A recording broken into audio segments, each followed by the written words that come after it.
Okay, good evening everybody, and welcome to the stream. This is another March Monuments. I need to sort the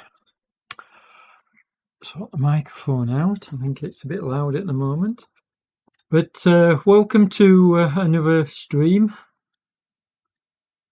Tonight I'm covering the second week of the sportives. We've got 3 happening this weekend. 1 tonight on the Friday, 1 tomorrow on the Saturday, and then the 3rd on the Sunday. Tomorrow also we will have the race that kicks off tomorrow afternoon, along with the sportive, but there's an hour difference in the start times.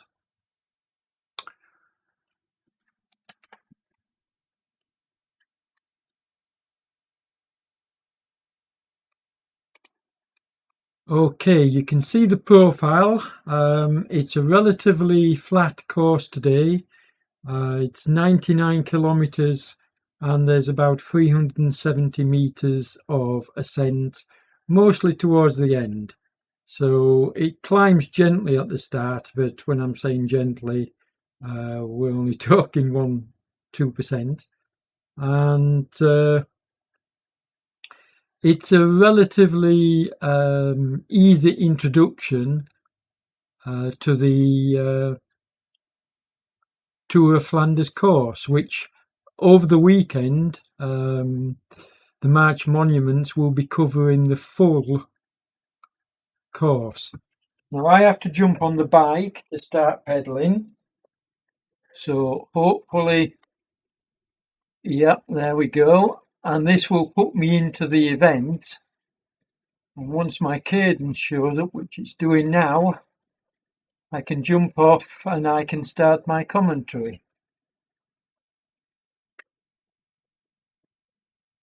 Now, unlike last week, where I covered all 3.5 hours of the event, I'm going to do a little bit less this week because in truth, there we go, there's the front group heading off. In truth, it was too much. I covered the Friday, Saturday and Sunday in a total of about 12 hours coverage, and it doesn't give me much family time.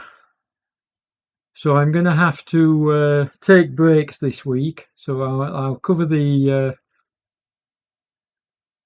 rides. I'll cover all of the race without pause. But tonight and on Sunday, I'm going to more or less be doing features of the sportives rather than being able to cover it all. Having said that, I'm going to be sat here for quite a while. We're going to be looking at the different groups on the road, so you'll get a good feel for the events. It's showing 22 riders at the moment, which is not as many as I'd hoped we'd get in the sportive, but I think it's a pretty busy time for RGT at the moment. So let's just pan around the view and have a look.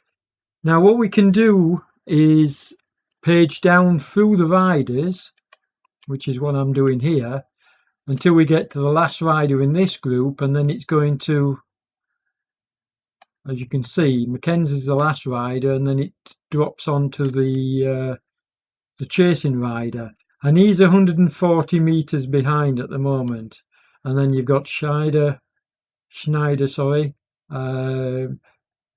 chasing up 76 meters behind him, and then a small group with K-Lang and Kindin. And let's see, yeah, we've got another 2 a bit further back in Rayner. Then you've got one who hasn't started yet, Hale. And of course you've got me, but I don't count in terms of, I have to be a part of the event list, and I have to be on the course, and subsequently I have to cycle at least every 30 minutes. So I'll try and keep an eye on the time to make sure that I'm not kicked out of the software. In fact, I'll set some alarms in a moment. But you can see the course is using the new skin which RGT have developed. They call it the European Spring. And yeah, it includes rain, it includes broken tarmac, which they're currently riding on, and it includes cobbles. And it's quite a nice pack, especially if you can run it, as I'm doing here, in full HD resolution. I mean, this is running in 60 frames per second, which is the maximum for this, I believe, and full ultra package for the graphics. So this is about as good as you're going to ever see it. I've been asked, how do you get it like this? And this was basically a budget PC, which I built myself and then stuck a decent graphics card in. And that's all you need to do to get Ultra in both Swift and RGT. It's your graphics card that does all the work, so don't worry too much about buying the latest processor, which is going to cost you a lot of money. You can get a budget PC as long as it takes the graphics card, and anything from a 1650 upwards will give you Ultra.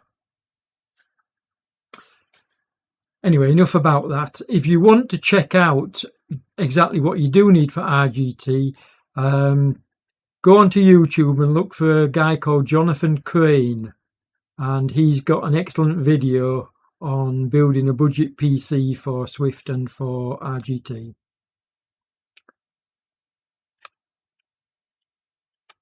So this new, I'm saying new, it's been out a good few weeks now because I've been using it. This new feature where it allows you to do what I'm doing here and toggle through the groups allows you to see where riders are on the road individually as well as a group. So at the moment you can see I'm toggling back through to see how the mid groups are doing, and we'll get to the tail end Charlies here. So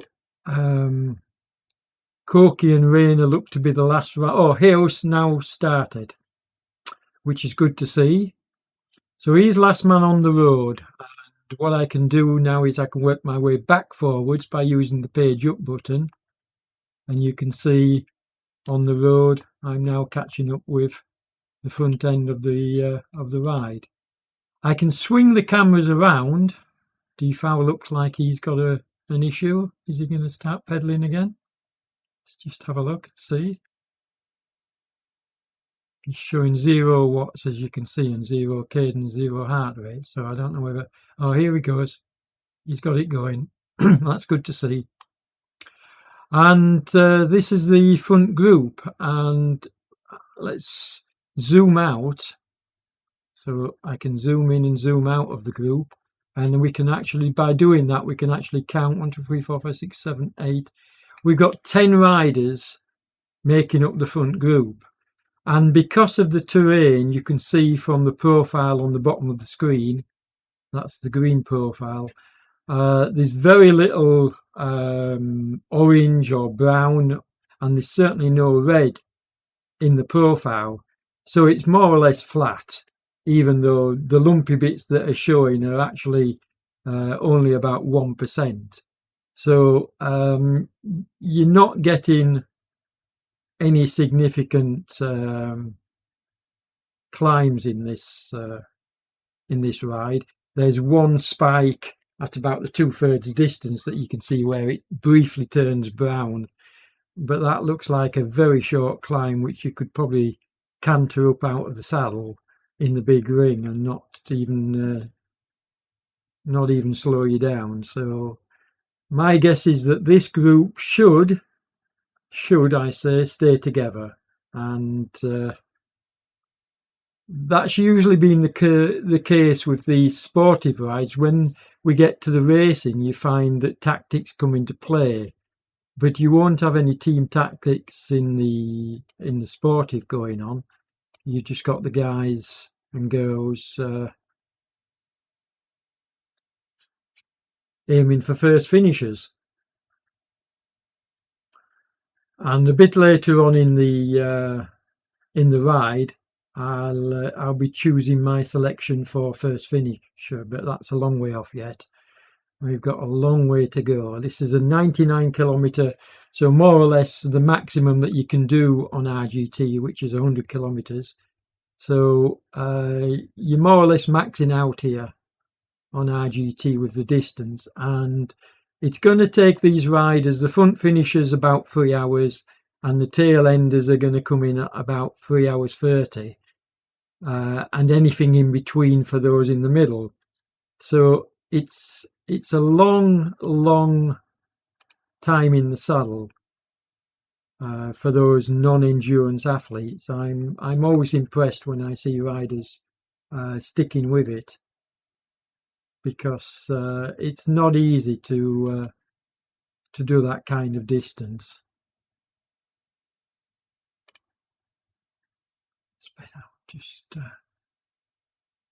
I'm just improving the. There we go. That's better. That's better fit on screen. Okay. And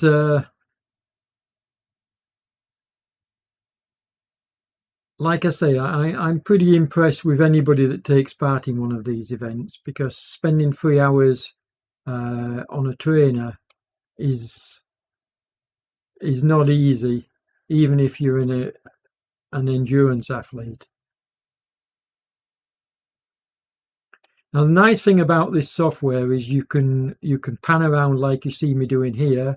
I can zoom in, I can zoom out, I can change the view to side on, head on, up and down. So I can go from overhead, and I don't need to be using the app to do this. I'm simply using my mouse. The software is already in what's known as spectate view. So this is spectate view that you're using, and it's more or less all mouse controlled, apart from when you want to switch to look at the different, whoops, that's going a bit too far, when you want to switch to look at the different riders, and then you need to use a keyboard. But I found a really neat feature. I'll just change the view because this is not the best for looking back. Okay, so there we're changing the view, look. And I found a really neat feature in Windows 10, which is the virtual keyboard. So you basically switch off your keyboard and use the virtual keyboard, and then you can put it on screen.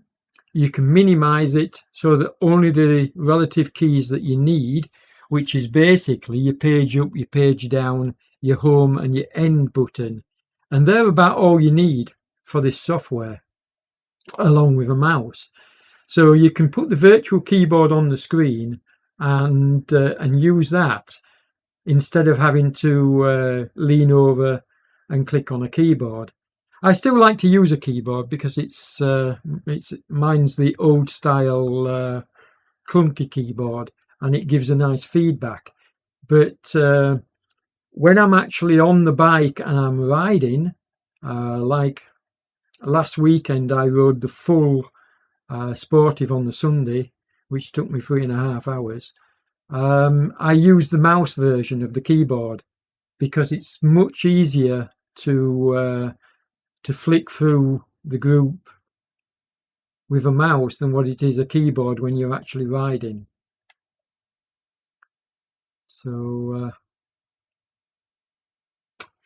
and you can see that on screen I can turn it off, but I've got the chat showing on screen, so messages will turn up on screen when you see them, like they did there. And somebody's asking, is the leading rider going to be doing 5 watt kilos for the event? Let's check up on him then. Now, pressing the N key takes you to the front of the group, and pressing the home key takes you to the back. Now, the back is currently me, sat behind a tree there. So we'll get back to the front. And that's a quick way of going right from the front right to the back. The pace for this ride I would expect to be hanging around the 3 watt-kilo mark. That's what it was last weekend. So about an average of 3 watt-kilos for the majority of the riders in the front group. And obviously you're going to have people off the front of the group pushing higher than that, keeping the pace high. Like you can see, Robichaud at the moment is doing 4.5, 4.7 watts. He certainly won't be able to keep that going for the duration, that's for sure. So we'll check up on him later and see just how strong he is. What you've also got to realise is that 100% not everybody will have configured their setups correctly. There's always one or two that won't have a calibrated trainer or won't have a calibrated power meter, and the power outputs will be showing inaccurately. But RGT is pretty good in that respect. We do tend to not have people deliberately falsifying their watt-kilos, which happens on another platform quite a lot.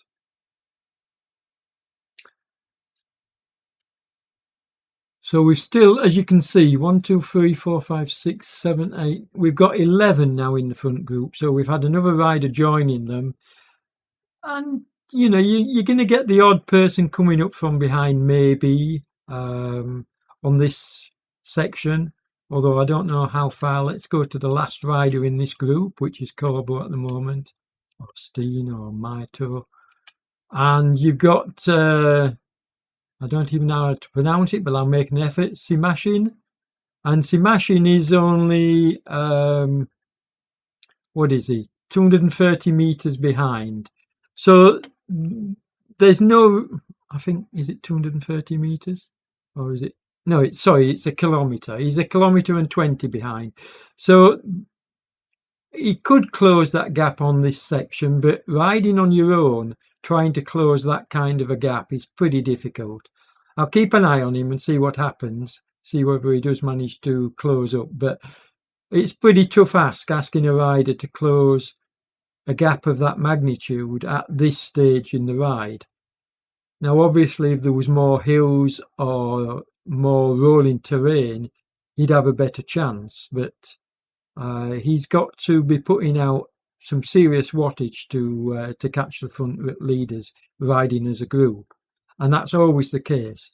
And then behind him, of course, you've got Jan, who's a bot riding out at 2.4. And the idea with putting the bots in this ride is they ride at a constant pace. So if you do get dropped, like Van der Weert here, you can hop on the wheel of a bot and he'll pull you along at a nice steady pace, which might just get you back. I mean, these two should catch Simashin because they're doing slightly more wattage than he is. Certainly Van der Weert has gone past Jan, so he's doing more wattage. And he should hook up with Simashin, and then the right thing to do would be to ride together. But you can see there's other riders fairly close by. These are not far behind. And what I would be aiming to do is I would be looking at the rider list, which gives you the distances on screen. I'd be looking at those distances and saying to myself, okay, can I close 240 meters? Is it worthwhile me putting in an effort to join the riders in front and then we'll ride as a group? Or do you stay where you are and think, okay, well, this group is doing less wattage, which you can clearly see they are. They're doing about 2 watt-kilos, some of them less. So they're averaging about 2 watt-kilos. Obviously, the ones in the drafts are the ones that are doing less. And they're quite happy at this pace. And then if you drop even further back behind, you've got K Lang, and he's happy at 2 watts, but he's dropped off. Now he could increase his pace slightly to try and close the 338 metres to the group in front and then ride with them. And that's the tactics to use when doing a ride of this ilk, sportive. When racing, it's completely different, but when doing a sportive and this, the idea is that you can either ride as a solo rider, like Lang is doing at the moment, or you can hook up with another rider and try and close gaps. And then the more gaps you close, the more of a group you are able to make up, like these two. I mean, don't forget, Hale was last man on the road, and he's now made up some places purely by joining other riders. And then you've got Khaki, and he's in between. He's 200 metres behind the two that you've just seen. And Rayner is the last man on the road, and he's a further 200 metres behind. So we've got riders all over the road, but it's very early yet. I mean, this last rider has only done 9.47 kilometres, and as we go forward, you can see there's very little difference in the distances that they're doing. So we're still 10 kilometres into the event with another another 80 to go. Another 90 to go. It's 99 kilometres, isn't it? Call it 100 for a round figure. So we've still got 90 kilometres for these riders to... Now, I recognise Van Brekel. He put in some really good efforts last week in the sportives. And I expect to see him probably trying to make the front group.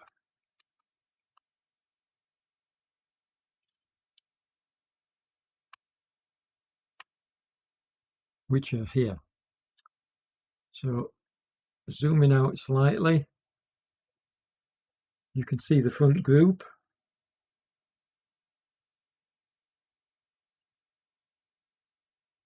Swapping pace, swapping leads.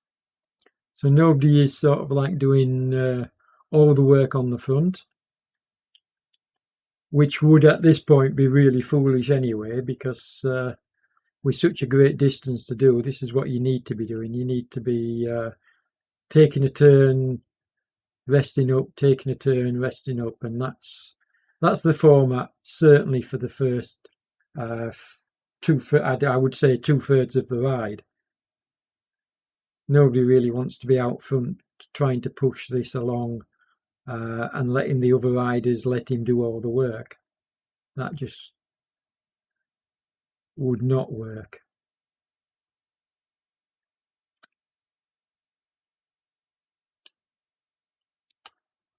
You can see Dumont briefly having to chase there to get back in, and then obviously because he's putting the power down, he's gone straight through the pack into the front. Now that kind of riding needs when you've done enough riding on RGT, you get used to the draft, you get used to how putting the power down moves you not only towards the front of a group but through it. And eventually you get to the point like I have where you find the right sort of like push to make to advance you into the pack, but not completely through it. Because certainly a lot of the riding I do at the moment, I'm by far one of the what I would call middle to weaker riders. You know, there's much stronger riders in my race category, which is 3.2. And so what I tend to do is I tend to try and not to push myself off the front too much, because I know towards the end of the ride I'm going to pay for it and I'll simply get dropped. And if you don't believe me, just watch through some of my racing videos and see that happening. But I'm getting a bit cleverer now. I'm learning to sit in.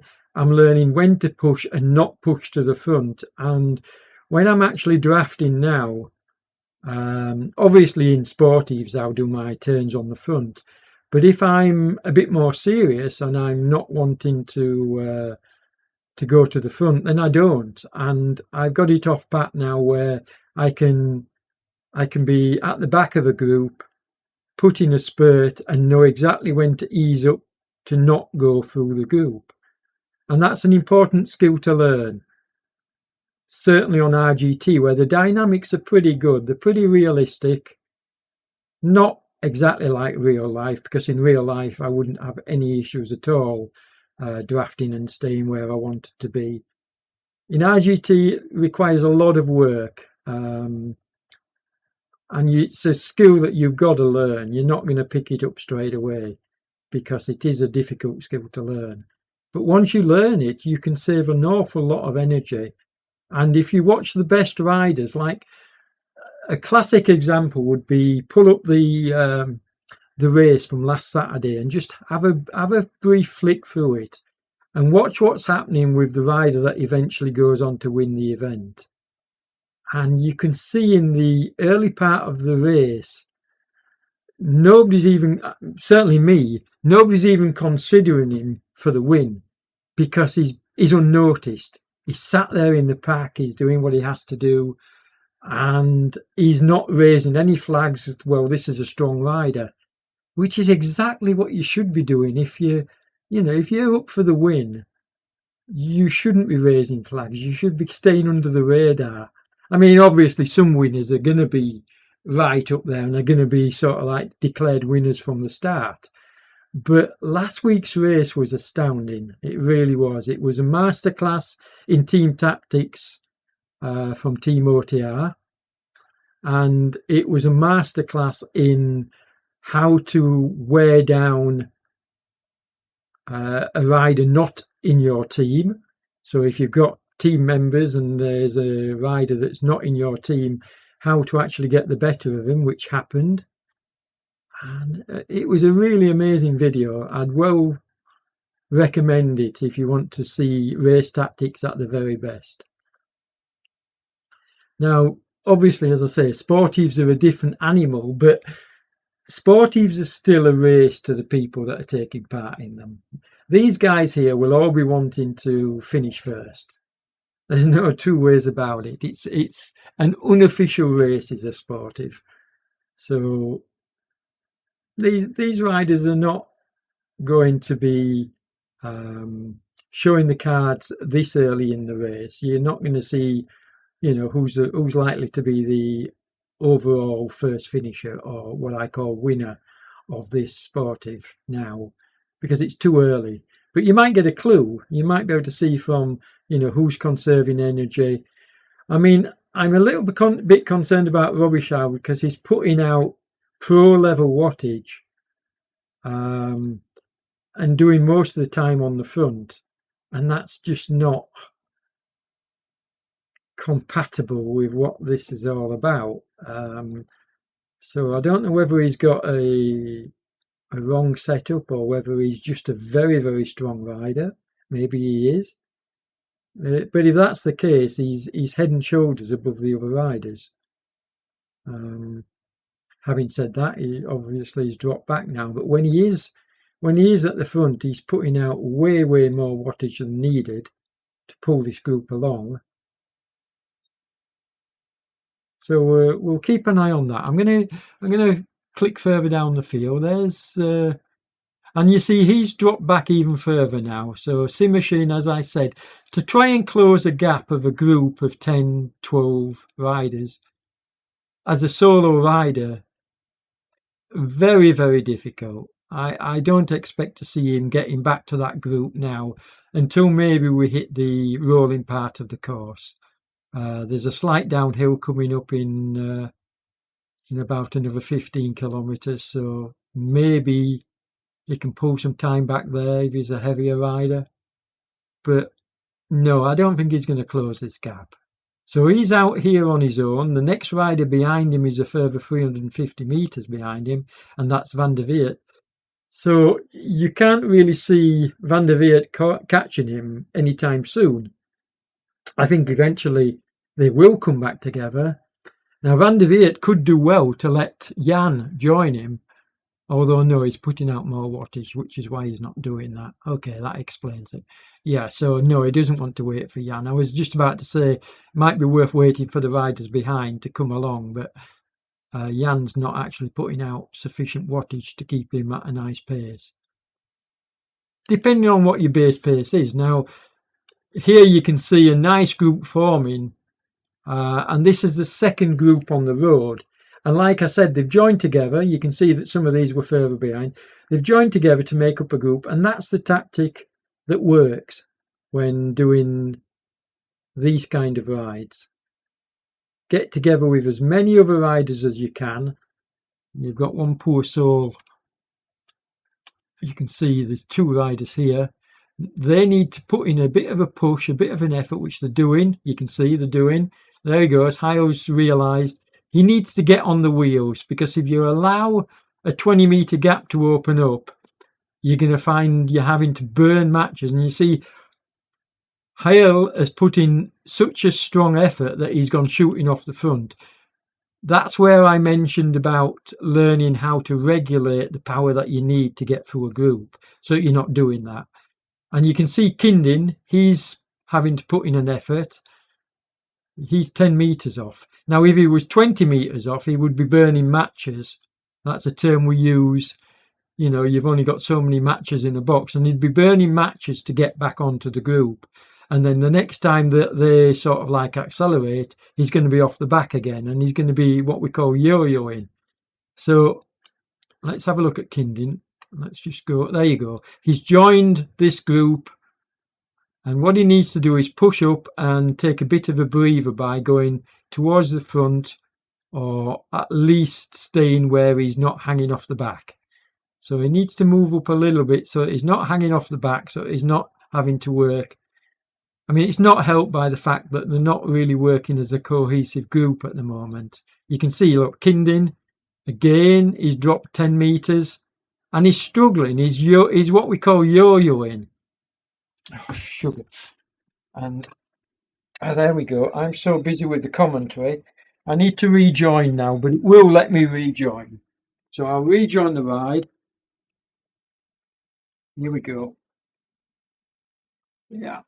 So it's got to load the scenery again. I apologise for this. I will set some alarms now that it's happened this once. We'll be back in very shortly. I'll just keep the...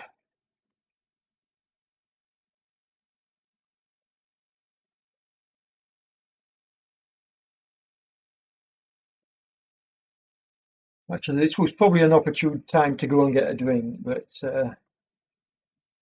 I've not done long enough yet. Stick with it a bit longer before I go and get my coffee. So I will be taking breaks, but I'll make sure that this doesn't happen again, that I don't get kicked out while I'm taking a break, because that would be a disaster.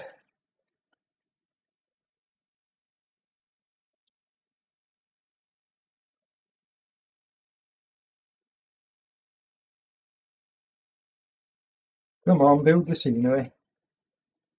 It's a big course, 100 kilometres is a big course, so it takes... And mine is a very fast PC, a very fast gaming PC. And it still takes a good couple of minutes to build the course. So if you're getting frustrated on a slower PC, don't, because this is quite GPU intensive building the course. Just allow it time to build the road, sit back, relax,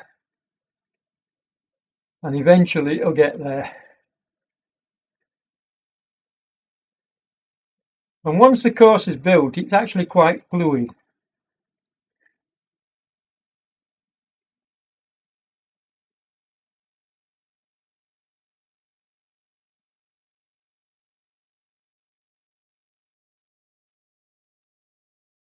About 90%.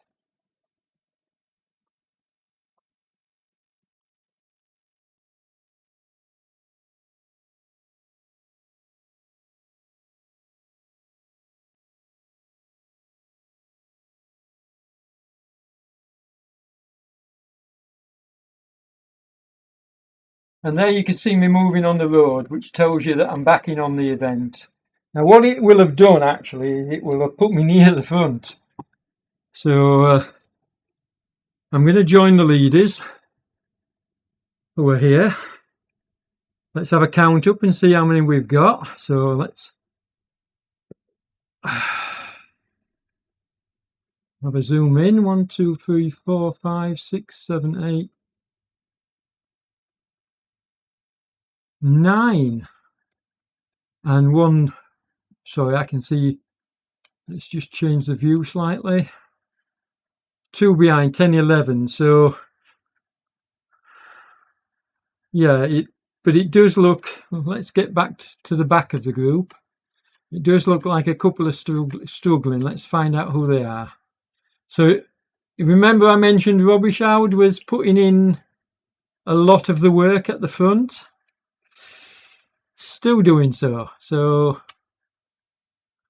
he's definitely a rider I'm going to keep an eye on. And Van Camp is the rider that's been distanced. He's only 30 metres behind. And I say only, and he's closing. So he's putting in a really, look at his wattage, he's putting in a really good effort. He's doing the right thing. If you don't put in a big effort, you've got to be doing far more wattage than the guys that you're trying to chase down. And you've got to keep it going. And I think he eased up a little bit too soon. And now he's got to do it again. He's got to really stomp on those pedals now. And he needs to be putting in 3.5, 4 watt kilos to close this gap. Otherwise, you can see it's opening up. So he's got to be doing close to 4 watt kilos for a very short period of time to close this gap. And he's not doing that. But he's working hard now. Yeah, if you can hear me, sir, you eased up just as you were catching them. Just as you were catching them, you eased up, which is fatal. You've got to, when you're catching a group, you've got to go and you've got to get right to the front. You've got to keep the effort going until you go through them. Then you can ease up, because then you're going to be in the draft. But if you don't do that, you don't get the draft. You have to be with a rider, you know, a couple of seconds for the draft to actually work for you. If you just ride to the back of a group and then you think, okay, that's it, I'm in the draft, you're not. You have to do a few turns of the pedals before the draft will actually work for you. So, Mr. Van Camp, I'm sorry, but you're probably going to struggle to get back on now. Because, and there's Simishin behind you, but let's have a look. Janssens has dropped off. No, he's managed to close the gap. And you can see you, Van Camp, in the distance. And I really hope that you manage to close the gap, but it's probably not going to happen. They're probably going to ride away from you now. Okay, let's work his way back and have a look. Yeah, you see the gap's opening quite significantly now, and it will do. You can't match a group going of 10, 12 riders as a solo rider. Now you can see Van der Weert has caught Simishin, as I said he would. So what needs to happen now is these two Simishin needs to raise his game and get on his wheel, if he's got the power to do so. He may well be comfortable just riding at his own pace. I mean, Van der Weert is looking really strong. And maybe he can join forces with somebody else up the road if he keeps it going strong like he is doing, because he's opened up a decent gap on Simishin in a very few meters.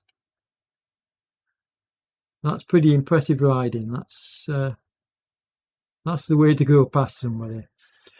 And then it's nice to see this happening. This is second group on the road, all joined together. And this is sensible riding. I like to see that. So we're now down to 6 riders in this group, and hopefully they'll stay together.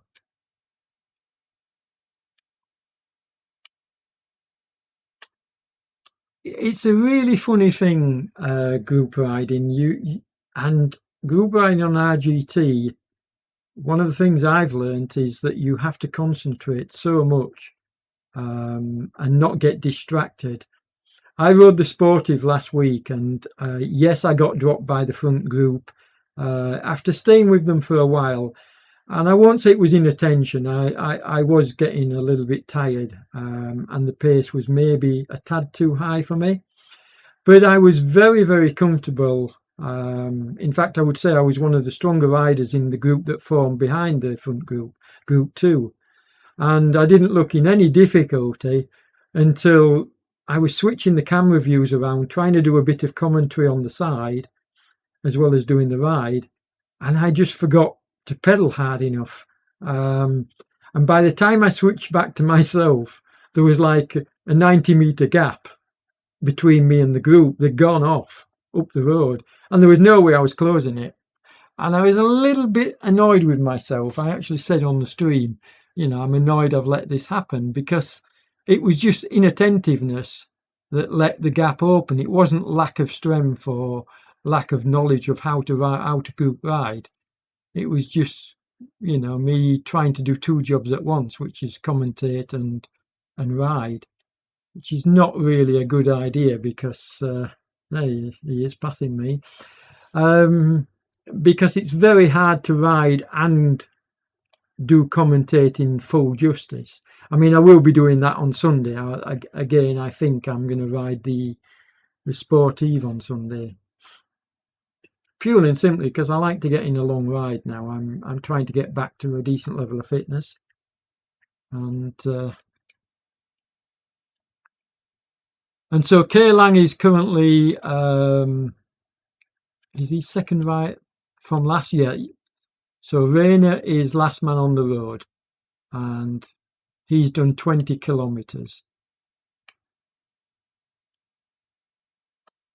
And then you've got Lang. So these riders are all sort of riding in no man's land, riding on their own. They might well hook up together a bit later on in the ride. But these six have sensibly joined forces, riding as a group. Well, they're not working as well as... and these two have come back together, so I don't know what happened here. Maybe Simishin raised... Yes, it looks like Simishin raised his pace. So...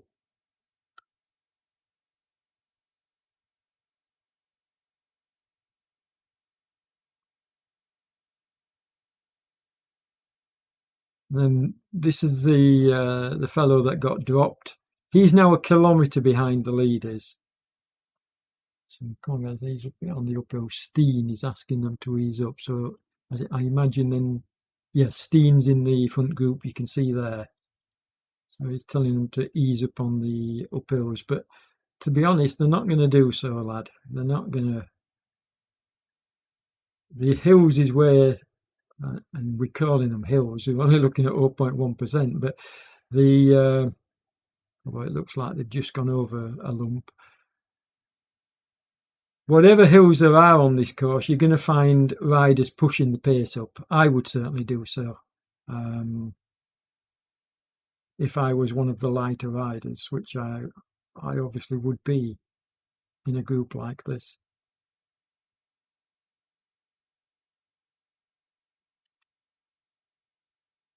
Okay, so news coming up about the weekend. As I say, tomorrow it's sportive number 2. That kicks off at I think 1 o'clock GMT, so that's 2 o'clock Central Europe, which is where I am. And then at 3 o'clock or 1400 GMT, we have the race. So there's now a difference between the sportive and the race. Now, I might be able to cover the start of the sportive, but I'm going to primarily concentrate tomorrow on covering every second of the race. So I'll cover it from start to finish, and we won't miss a trick there. And then on Sunday, as I say, there's the sportive, which I hope to take part in. Now, I think that's also at 1500 hours, 3 o'clock p.m. Central European time. So I'll probably sit in on that.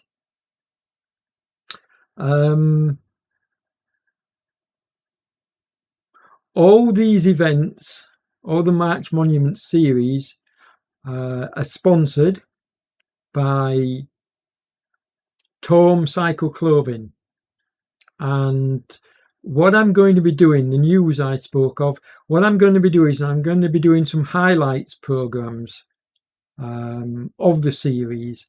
And I'm probably going to start putting the first one together next week, but it won't be until the series finishes where I do the full highlights programs. And they're going to be much shorter videos showing things like the race tactics. So I'll do one for the racing, showing the race tactics in race 1. I'll do a highlights program for that. The race tactics in race 2, which is tomorrow. And I'll also do the same for the sportives. I'll do like a really shortened down version because I can understand not many people want to sit through 3 hours of watching a sportive on the screen. Although I think last week's had 107 views, so that's not too bad. That's not too shabby. I think they're quite interesting. It's quite interesting to watch what happens and to ask yourself, well, what would I have done in that scenario? You know, I mean, what would you do if you were Van Camp sat in no man's land here?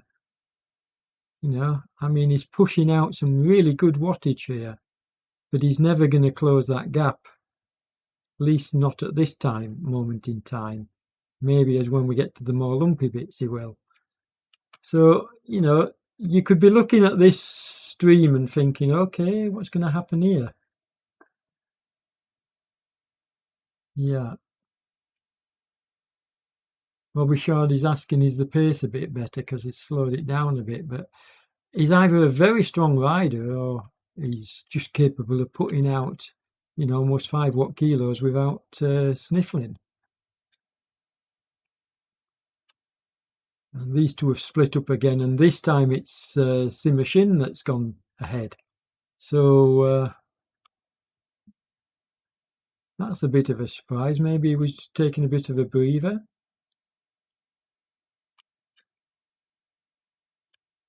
And then the small group of 6 behind have got a small break, you can see here.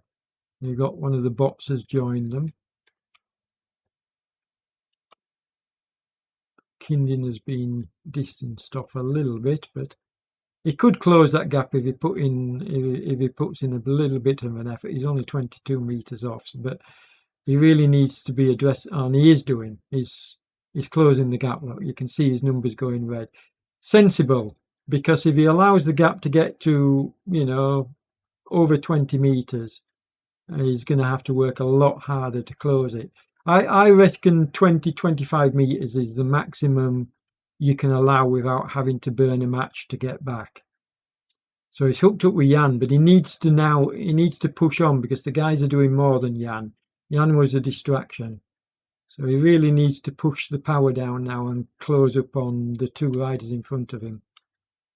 And he's not doing so bad, but he's doing it slower than I'd want to do. I'd want to be closing this gap a bit quicker than he is. But he's got there. It looks like he's got there. Fees, he's out on his own, riding on his own. Lang on his own. And Rayner, of course, and then me at the back. So getting back to the front, we've got Robichard once again on the front. But he has at least eased back on the higher wattage he was putting out.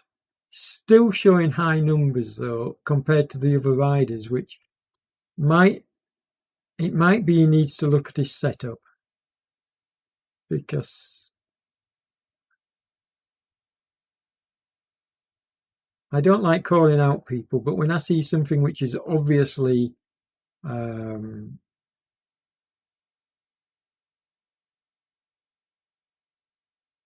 Having said that, the other riders are putting out decent watt kilos as well now at the front. So yeah, okay. So as I say, I'm going to be putting together some highlights programs. I'm going to be doing that on camera, so you're actually going to see my my little mug either on the bike or sat at the table giving commentary, and I'll do that as a live stream, but it will be an edited video. So I will probably put sections of it together and then do it as a live stream with video highlights tossed in. Yet to work out the format for that.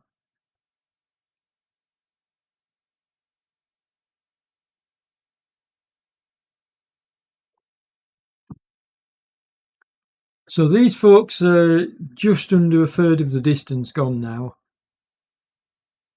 As you can see, they've done 31 kilometres, coming up to 32.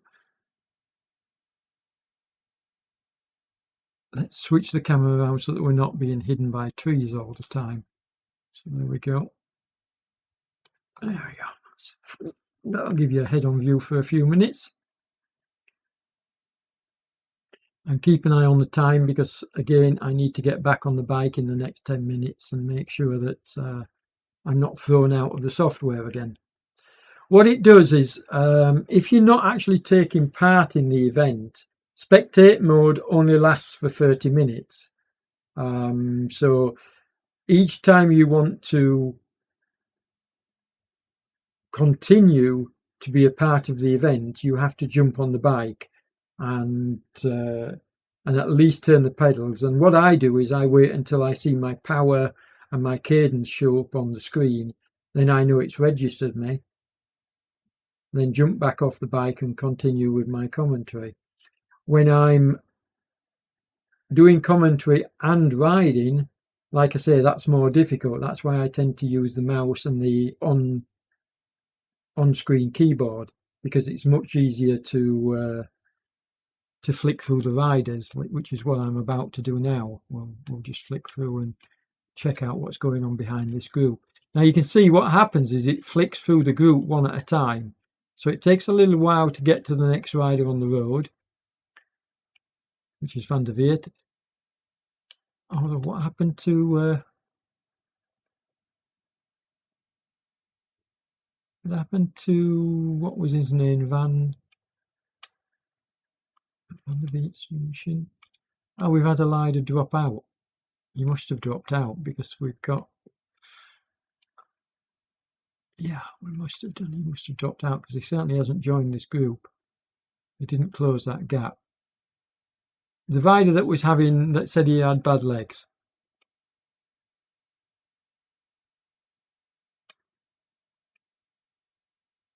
And I don't know how to pronounce his name. MTO is having to put in a big effort to get back, which is successfully done. Good riding, sir. Good ride. Now get to the front of the group. Don't hang around at the back.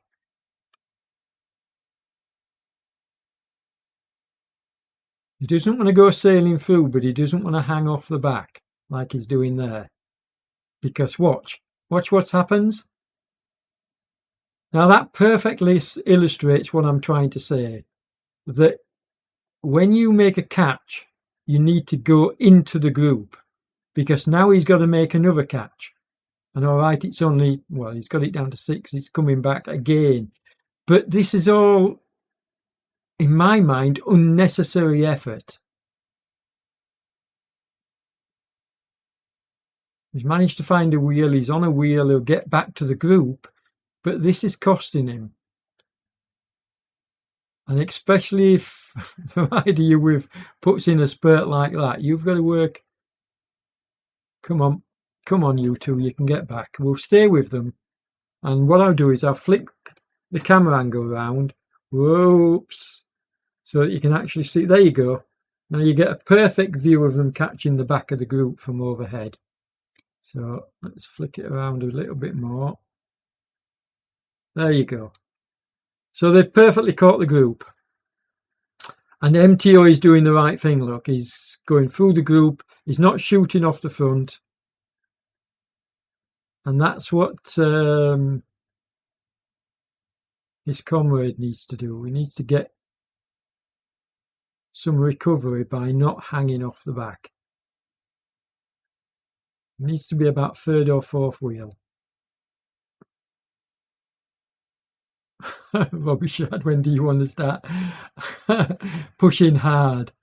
He's obviously a strong rider. I hope he takes part in the race.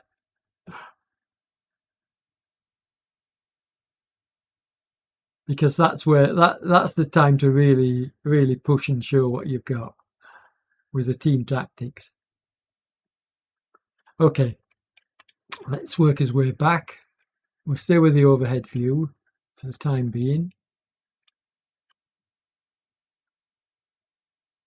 And there's his little group of 6, which is now a group of 5. I'm going to change the angle slightly so that we can actually see what's going on. There we go. That's a better view.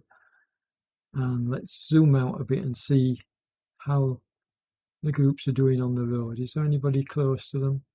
Yeah, you can just see a rider up the front, up through the trees in front of this group. So they'll catch up with him.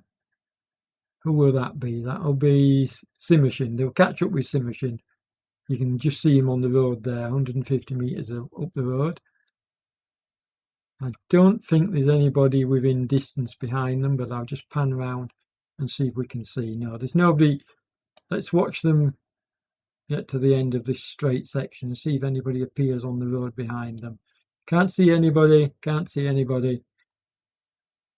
So they're well out on their own, with no riders really chasing.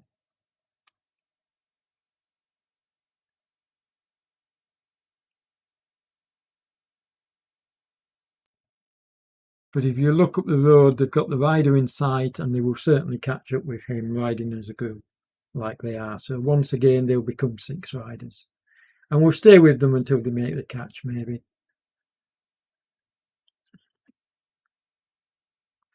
That's the nice thing about covering rides of this length. You don't have to be in a rush with the commentary or coverage because nothing's going to happen anytime soon.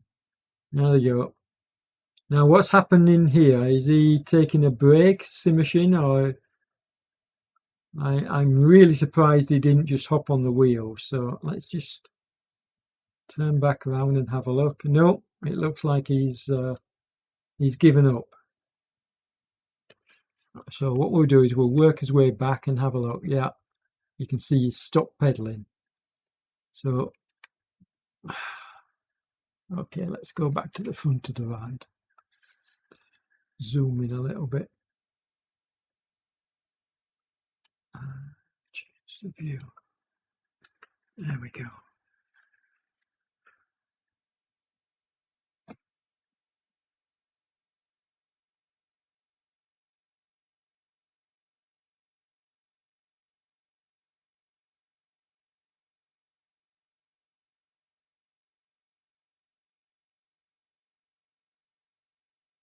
Now, if that's the same D. Clements that's been taking part in the Flemish races, he's a canny rider.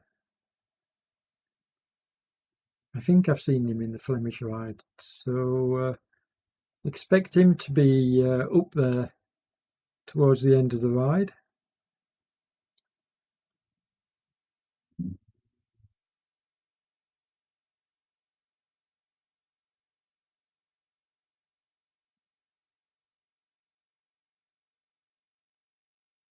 A couple of riders in this group that, I mean, Cowbo rode a really good race last Saturday. So it'll be interesting to see how he goes today.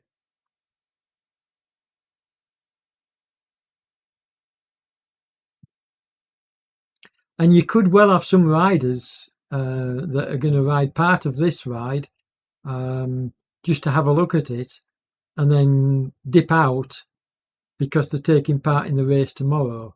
That happened last week. We had a few riders that had a quick look at the course, some more than a quick look. One rider in particular rode 60 kilometres of the sportive and then rode the full 98 kilometres of the race the next day, which is pretty good going. We're getting a rider distanced off the back here, so we'll just have a look at. Let's just work his way to the back. Oh, there he is. Who is it? You got Drew John. He's not really off the back, but it's MTO again. Let's call him Mito. So Mito is off the back once again, and he needs to close this gap because it's getting close to the. Oh, he is doing. He's closing the gap. Look at the watt. He's putting in a huge effort here, 5 watt kilos plus, to get back in. Now this is where he needs to keep it going. He needs to get to about second or third wheel. Keep it going. Look, he's easing up as he gets to the group. Maybe he's just absolutely shattered. I don't know. But you've got to keep it going. I can't stress that enough. And I'm speaking from experience because I've made this mistake so many times myself. You have to get up to about second or third wheel.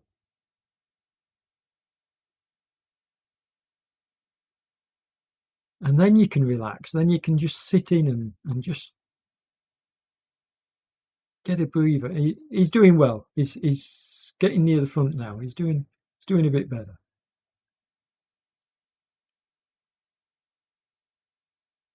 I hope that you don't find I'm too pushy with my comments when I'm giving advice like that. But if you're going to, if you're going to be riding, and particularly if you take up racing on the platform, these are skills that you're going to have to learn.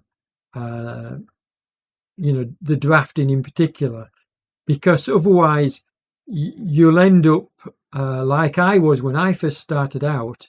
You'll end up being dropped, at the first change of pace by the group.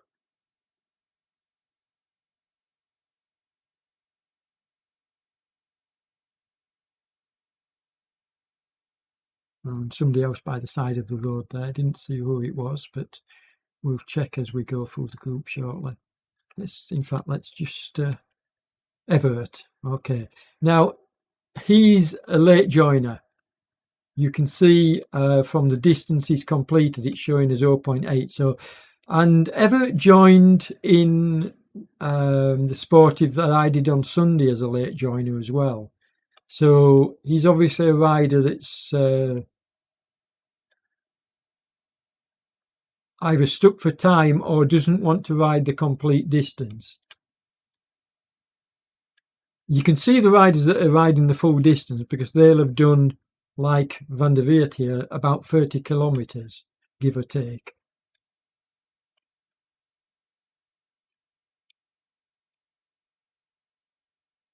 There's our little group of 5.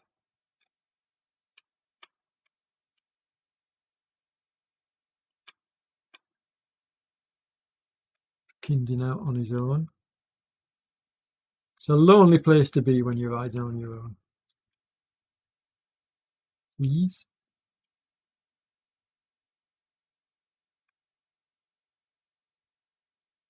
And for a lot of riders, it's not about being competitive. It's about just getting on the bike and finishing. And there's absolutely nothing wrong with that. That was me last Sunday. I just wanted to finish. I was last finisher. I mean, a lot of people pulled out, but I was last finisher. Took me 3.5 hours to do the 98 kilometres, and I didn't care. It was all about finishing. It was the hardest ride I've done since my comeback from injury. Certainly the longest. And I really suffered from the effort for the next couple of days because I actually had to take it easy on the on the following group ride.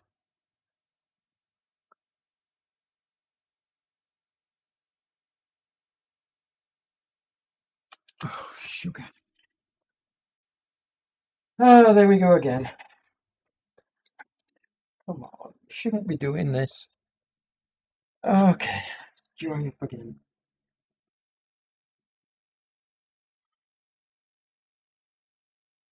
Now, if these were shorter events, I'd be kicked out for good. It's only because they're such long events, 3 hours plus, that I can actually rejoin them. But actually, I'm going to use this this break to have my drink and something to eat. So I'll let the magic road build, and I'll be back with you in a couple of minutes.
Okay, welcome back.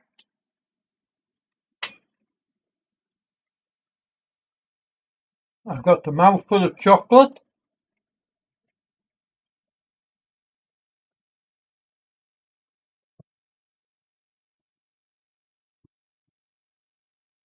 But let's see what's happening at the front of the ride. Here we go.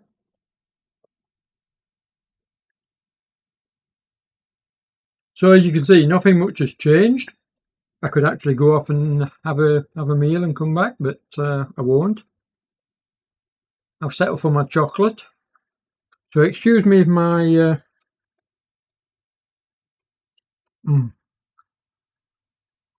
if you can hear my lips chomping on the chocolate. Now, who's that that's dropped off the back? Let's swing the camera and have a quick look. 2 riders coming back on.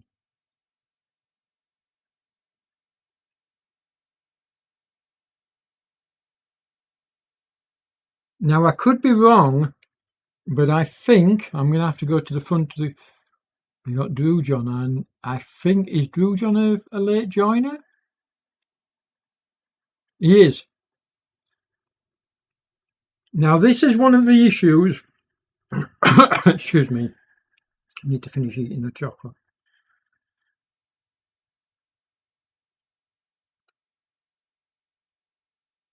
This is one of the only issues which is slowing down his Drew John, but which I do not like about the rejoin option in RGT. You can have a ride like this where, and it happened in the race as well, you can have a ride like this where the riders who are doing the full distance are joined by a rider who just drops in at any point in the ride, like Everett has done here. And the thing is that Everett can pull the group along,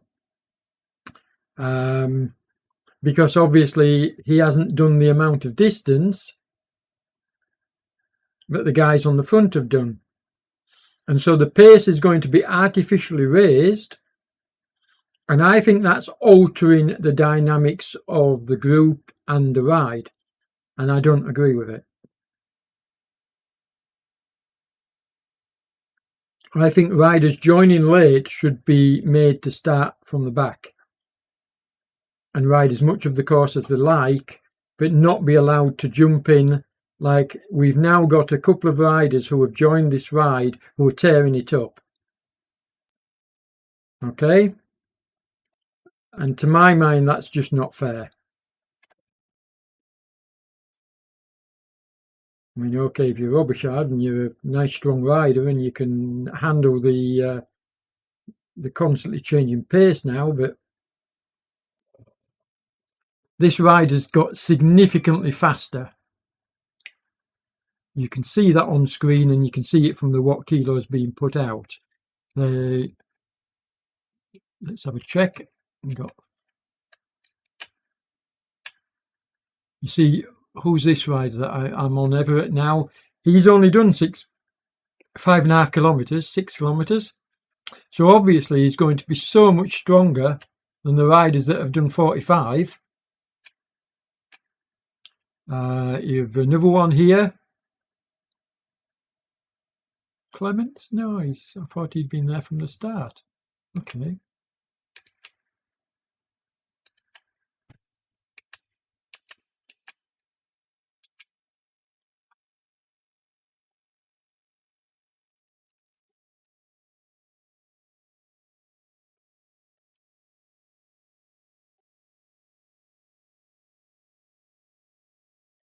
And you can see that they're starting to split the group up because of the increase in pace.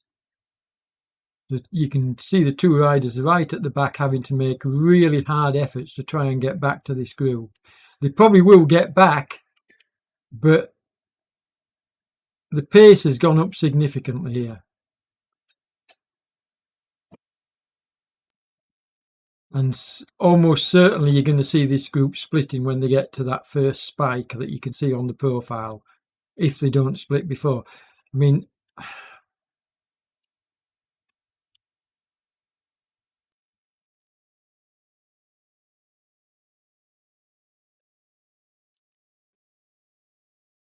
the pace here has gone up quite significantly.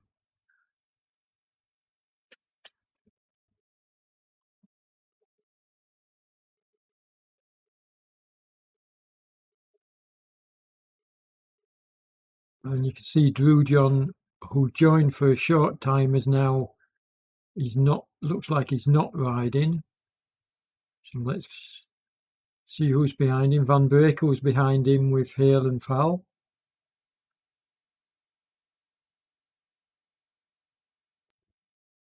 Schneider, he's having a good ride.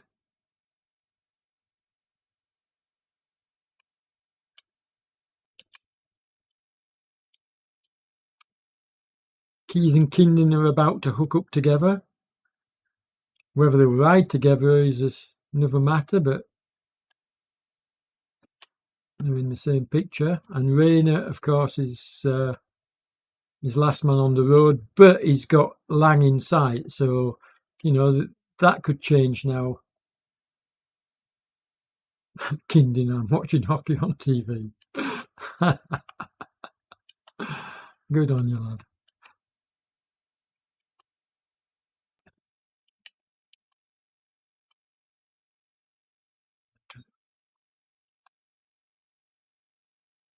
Smith is another, you can see, he's only just started. So Smith has come in just off the front as a new rider, but of course he'll be able to ride at a pace higher than, the riders behind him.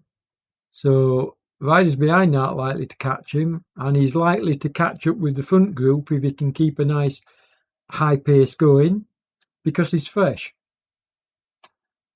And here is the front group. And what I'm going to do is I'm going to try and swing around so that we can get an overhead view and count how many we've got in this group. 1, 2, 3, 4. 5, 6, 7, 8, 9, 10, 11 in the group. So group size wise, we've gone from sort of like 10, 11 to 12 to 11, staying around this mark, around the 10, 11 mark, which I forecasted it would until we get to that spike. And then I think we'll see the strong boys big ringing it up that, and maybe pulling out a gap.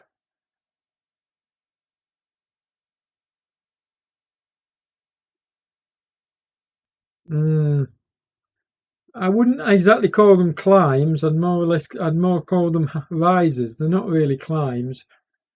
I mean, even the first one that you can see, the spike, is only like a light brown, orangey colour, which signifies that it's not going to be very steep. I mean, what they're on now is 1.4% slope, so it's probably going to go up to about 4%, 4 or 5% maximum, I would have thought.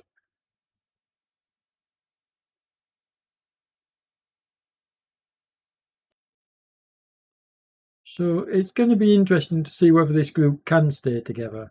And let's find out who's pulling on the front. See, Clements is on the front. Now Steen.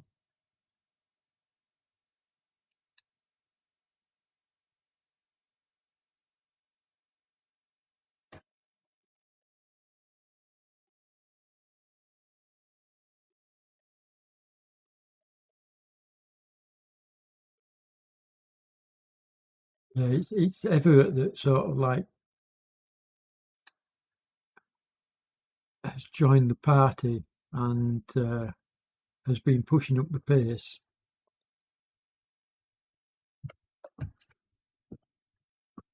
And who's the rider at the back? Let's find out. Smith. And he's another late joiner, so not really significant. And then you've got these three, but let's just, yeah, Smith's a late joiner. So if he gets, sorry, going the wrong way. So if he gets, it's coming back to them, but if he gets tailed off, it's not really relevant to the rest of the group. But obviously, the more riders you have in a group, the faster you're going to go because of the group dynamics in play.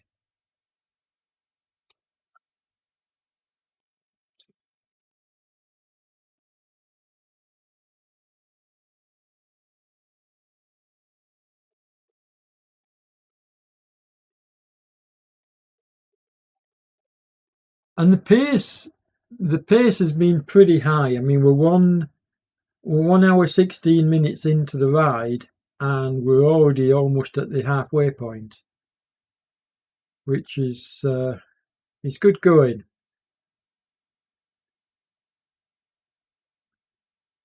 I mean, I know the profile is more or less flat, but that's still a fair old pace they're knocking on at.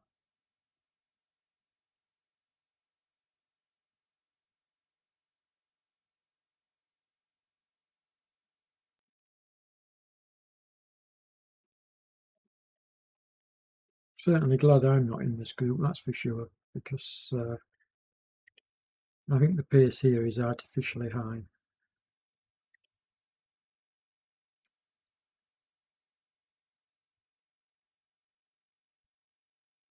What I mean by that statement is that there's riders have come into the group from outside that have raised the pace, and now it's there's the halfway point. That's yellow banner signifies the halfway point of the ride. Yeah, what I mean by my last statement is that riders joining, like we've seen, from outside the group have pushed up the pace, and then the riders are obviously working harder to keep that pace going. So the pace has increased pretty significantly. And I think we're going to see.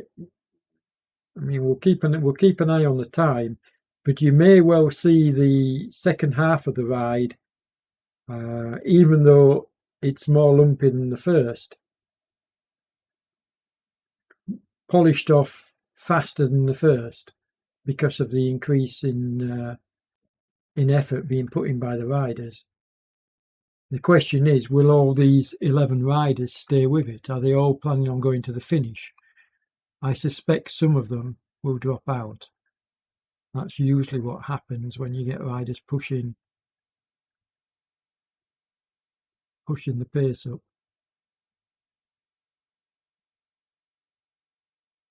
But good luck to everybody. I mean, it's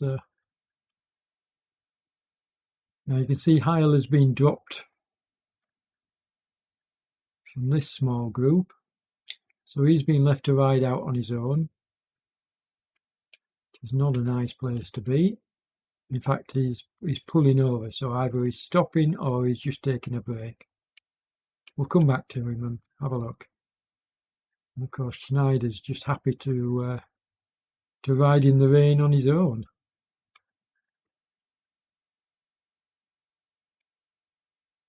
You'll catch up with Hale, and then we'll see whether Hale gets back on his bike.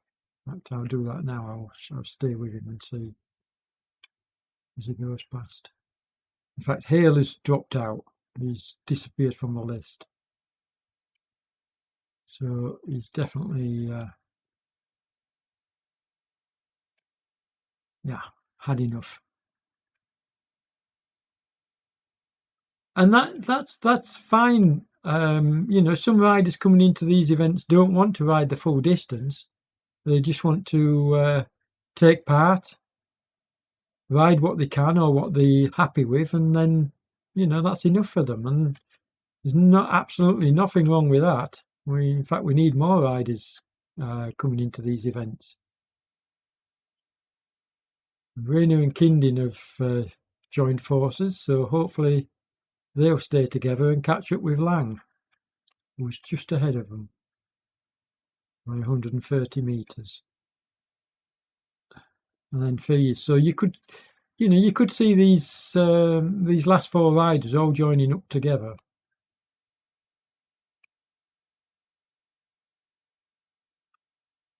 And Schneider's too far in front of them to be caught, I think, at this point, but if he continues to stop pedalling and hold up like he's doing, you never know.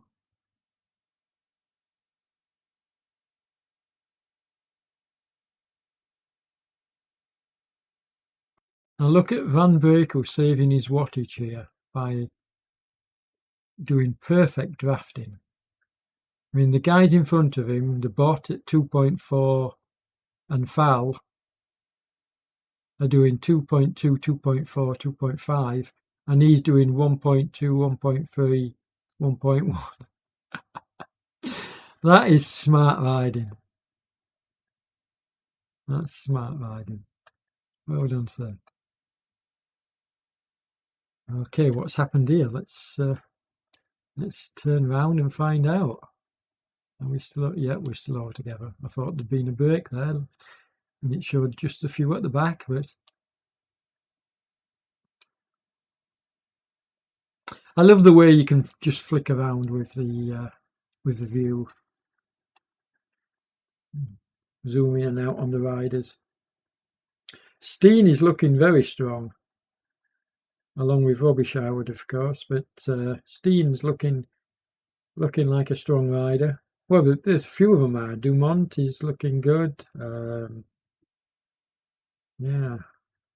But like I say, he's a rider in this group who I've not called out yet, who he's just staying under the radar.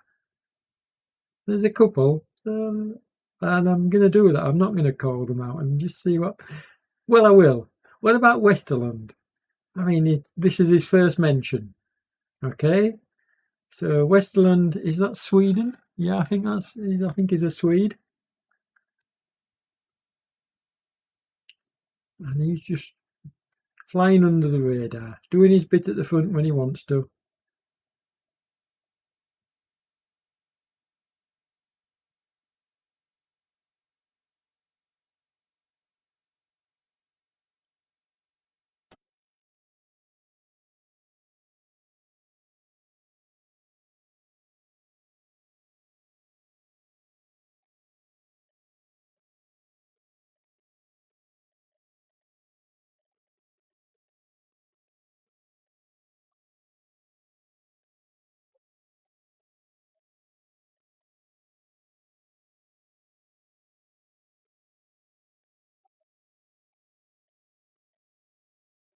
Janssens is riding smart. Never looks to be in trouble. Just finding a nice position every time.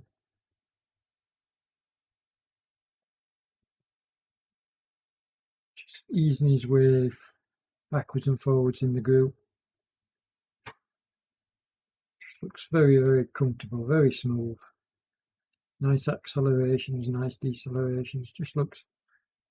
You watch, he'll probably drop off the back now, but it just looks. No, to be fair, Janssens looks totally in control, like he knows exactly what he's doing, which he does, obviously.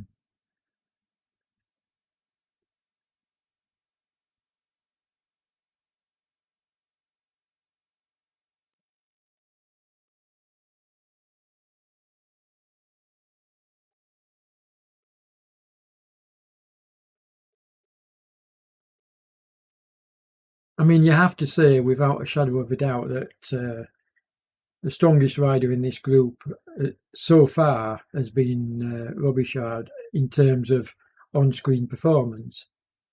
He's looked by far the strongest rider. But that could be false. That could, I learnt my lesson last weekend by calling out what I thought, well, who obviously looked to be the strongest rider. And it turned out I was completely wrong.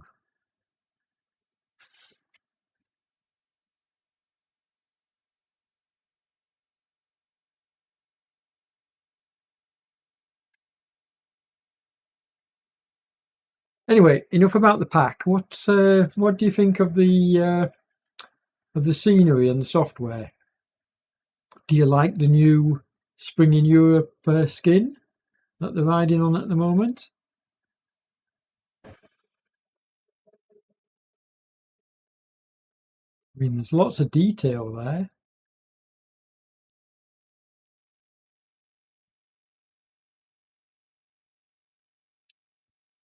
You not only now have different trees, shrubs, and bushes, but you have fencing, you have houses. Not on this stretch at the moment, but then of course you have the different textured road surface. You have really good sky detail with the shadows.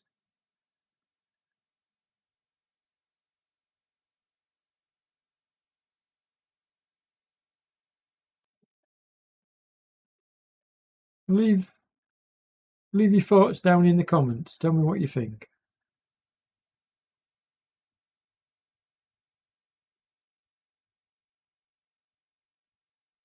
And of course you've got the rain, which is coming down now.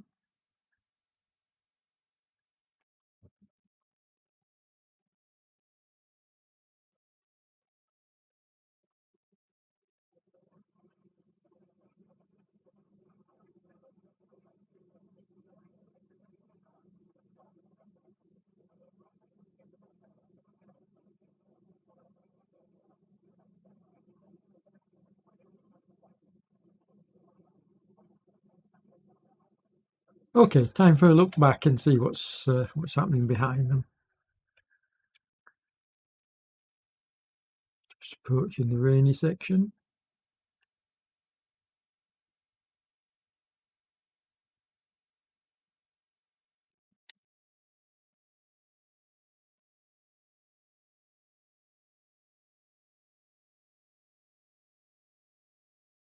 And they're just approaching the yellow kite halfway point.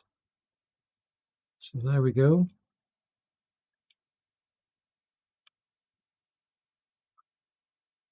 So the leaders have got a significant gap, almost 7 kilometre lead on this small group on the road. So there's going to be, if I do stay with the full ride, there's going to be a fair old difference between the time of the first finishers and the time of the people at the back, because there's such a great distance between them. I mean, and then this group is even further behind, so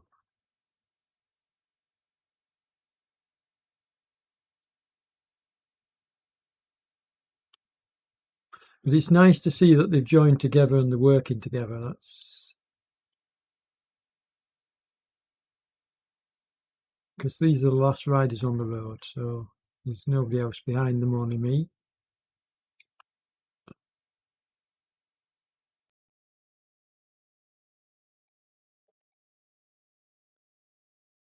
Okay, I don't know when I last jumped on the bike, but I'm going to jump on again, make sure I don't get kicked out a third time.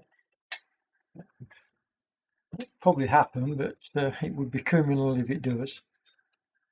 So let's get back to me and just spin the pedals for a moment.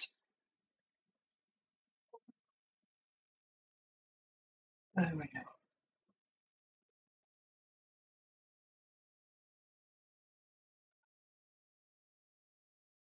Oh, passing the old down.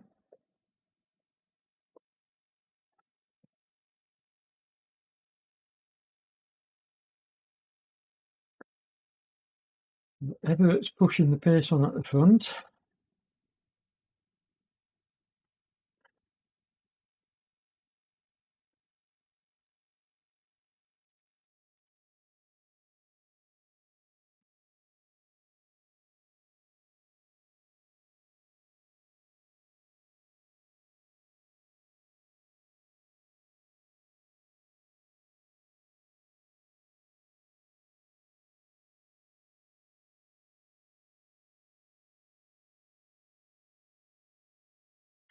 So we're getting very close to the point where if there's going to be a break, it's going to happen. Not far to go now before they hit that spike, so we'll see what happens there.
So Robichaud at the front, pushing it along at 4.5 watt kilo, looking extremely strong.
Now I count 9, so it looks like we've lost 1 or 2. And I don't know who that would be yet.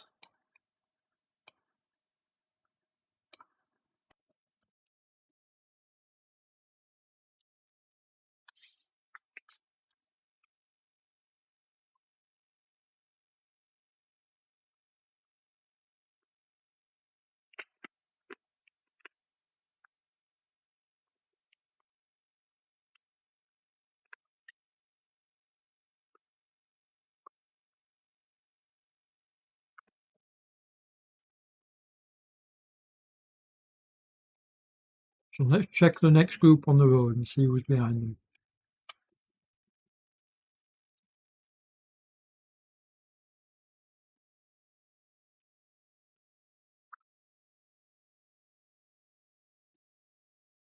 Now this is a new rider, a late joiner,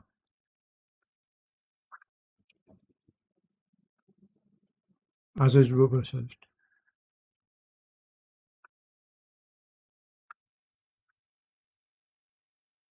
Just as we get into the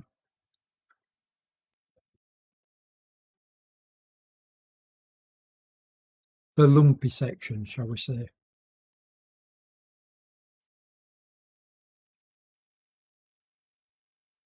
But let's just check, where are they?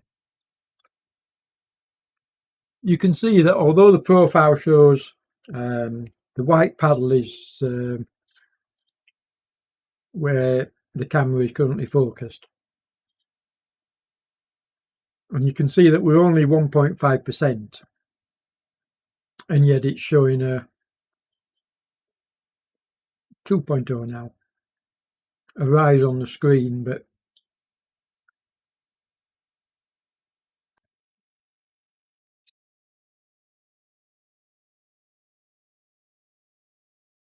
maybe the climb is going to be a little bit harder than the 4 or possibly 5% I suggested. Maybe about 5. As the rain once again comes down. We'll just so before they hit it, I'm gonna check back through the group and see who's languishing behind. Not even going to try and pronounce his name. Rutherford, another late joiner.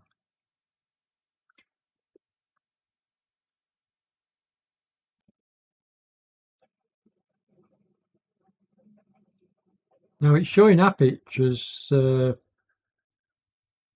having already ridden 61, but I don't. Where on earth was he?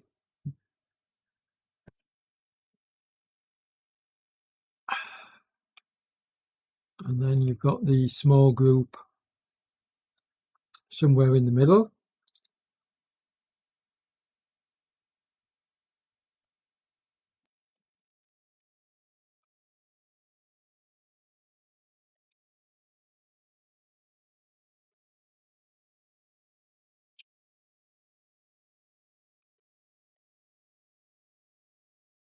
It looks like these two have left behind Kindin. Yeah. So Kindin is now the last man on the road. Let's hope he decides to finish.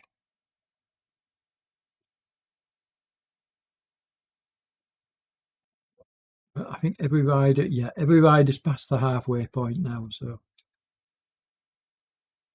excuse me.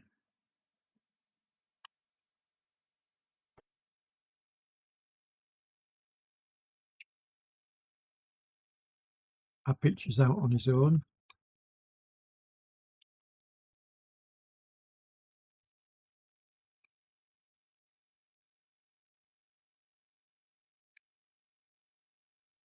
Kyler, now he's a late joiner, so I expect to see him start riding shortly. And then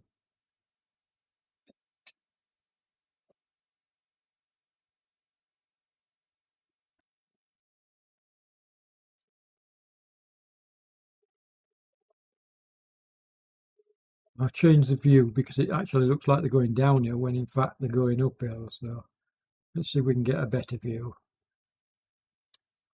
I'm saying uphill, 1.4 slope, so it's not that uphill. There we go, looks a bit better.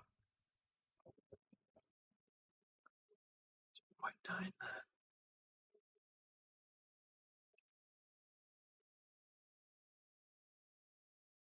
But all these slopes that you're seeing on screen, they're all sort of like, you know, the riders are not going to be changing out of the big ring. They're going to be rolling over these.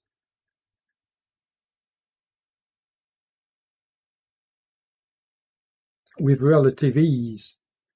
Now, certainly until they get to this first little stinger, I would call it.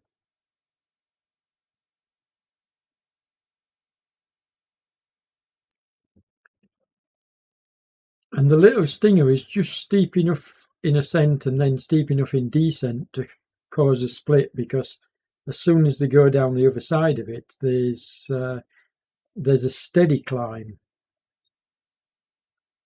which if somebody's pushed for a break will suit, you know, suit a strong rider who decides to push on, and then he can push on the hill after the first short sharp climb.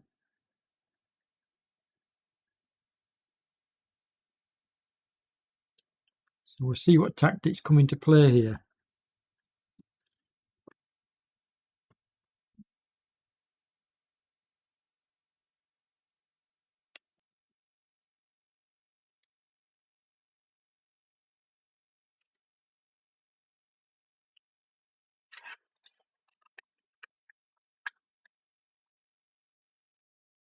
The snapping sound that you can hear is me breaking my chocolate bar. And the rustling, of course.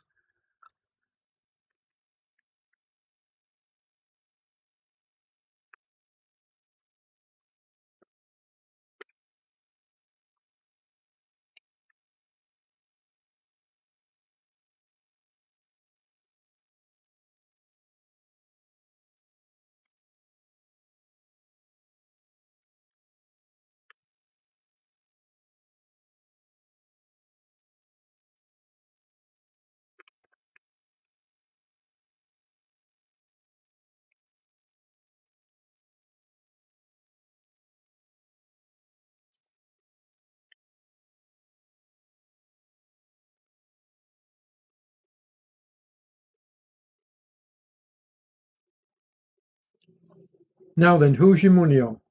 What do you think?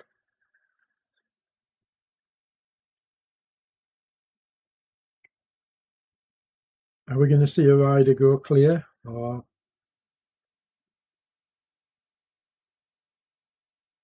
are we just going to see a few tailed off the back?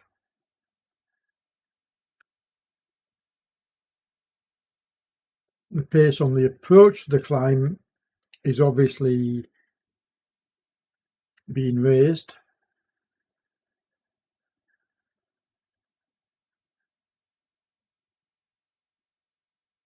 And the main instigators is Robichaud and Dumont.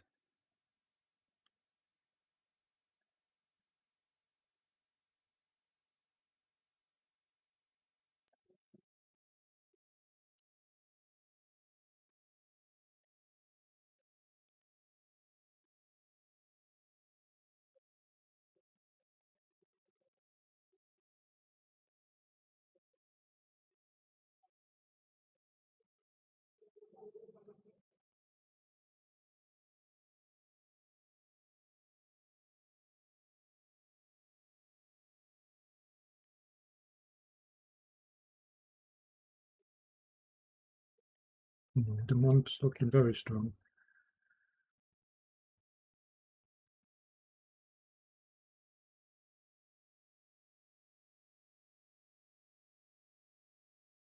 Now just look at how effortlessly Janssens is just, you know, he's not even closing the gap. He's just riding at tempo, looking really strong. Very impressive ride from Janssens. And now he's stretching his legs. 6.2.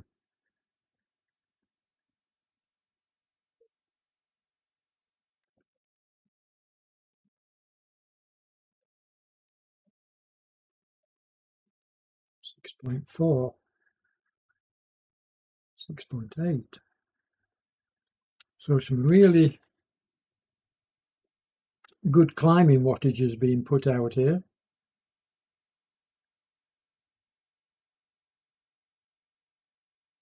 And it's not been enough to break up the front of the group, but it has caused a split. And what we're going to do is we're going to swing round, and you can see from this view they've got a really nice gap now, 56 meters on the chaser. And let's find out who that chaser is. So we've got Dumont, Robichaud, Janssens and Steen. Now they're the ones, to be honest, that I expected. Clements I thought would be up there, so he's tailing off the back of them. But then the rest are gone. I mean, this fella's a late joiner. I saw him spawn. So he's not going to... Everett. Okay, I'm going to make a controversial comment. I'm rather pleased to see Everett tailing off and not part of the front group.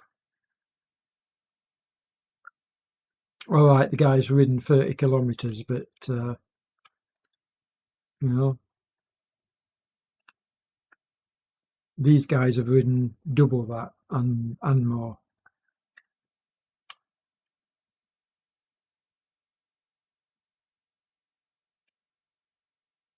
I expected Westerlund to be able to hang on. Cowboy's giving me a wave. He's a nice rider. He really entertained me last week.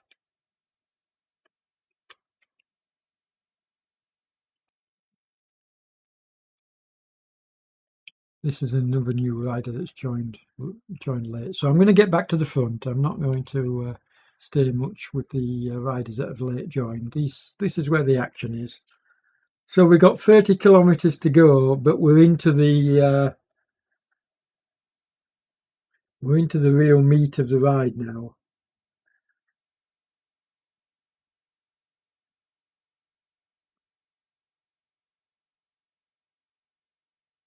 And just watching the figures as they went up that short, sharp climb from this leading group, I don't think there's much between them.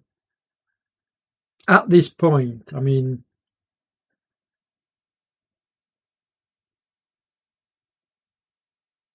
Dumont does look strong, but I would expect them to stay together for a while now.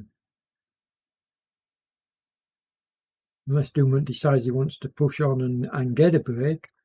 I don't think he would. No, they're pulling him back. I'd expect to see these riders stay together. I think the two at the back, it's Clements at the back, and he's going to pull onto Janssens' wheel and come back.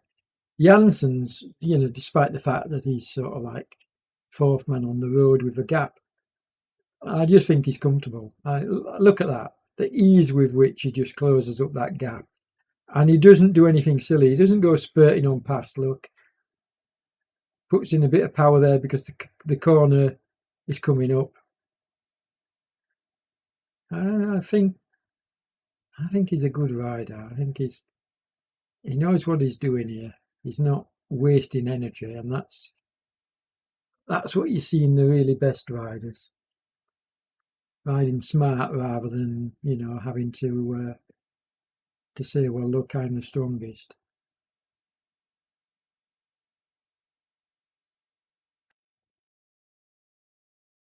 This is going to make for an interesting finale. I'm looking forward to it because there's no doubt this is a race, and they're treating it like one.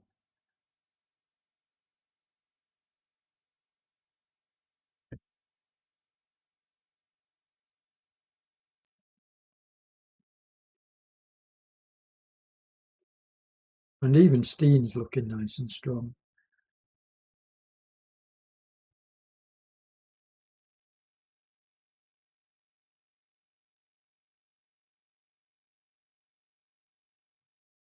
Okay, we'll just quickly see what's happening behind them, and we'll come back to them. But I don't expect any change in this group, to be fair.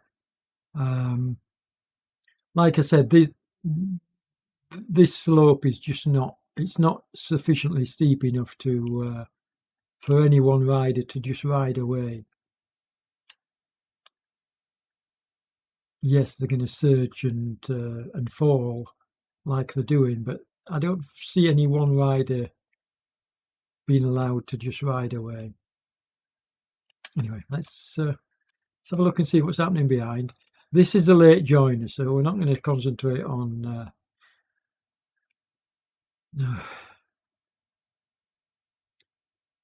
meter is not that far off. What is this? 780 meters off the front group. I don't think he's going to get them back, even though it is going slightly uphill.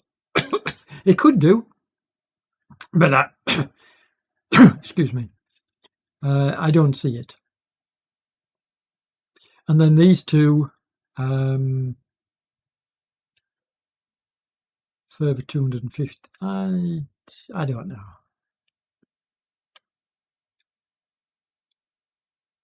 I think they're riding for the minor places now. I don't see them being able to close the gap either. So these are late joiners.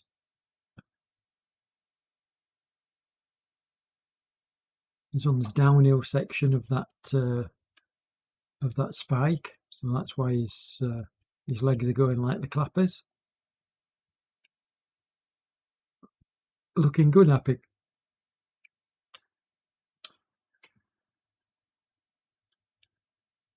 And then these three are just riding tempo at a nice steady pace, staying together. Clever riding. He's at the moment on his own in no man's land. Rayner and Kindin, who is now the last man on the road. As I say, I just hope he keeps it going and gets that finish. Anybody that's done this kind of distance deserves to finish. I mean, almost 2 hours on the bike now for them. That's a long time. So back to the front, and these four, as I say, are together. 5, sorry, are together. Can't forget about Clements. I don't think he's going anywhere.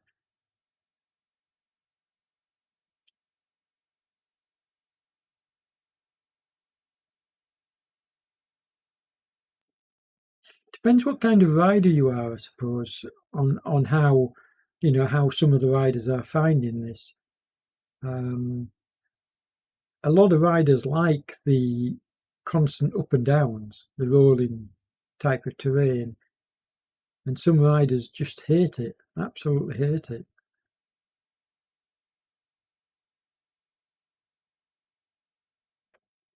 I like the rolling terrain where a couple of short, sharp climbs are thrown in for good measure.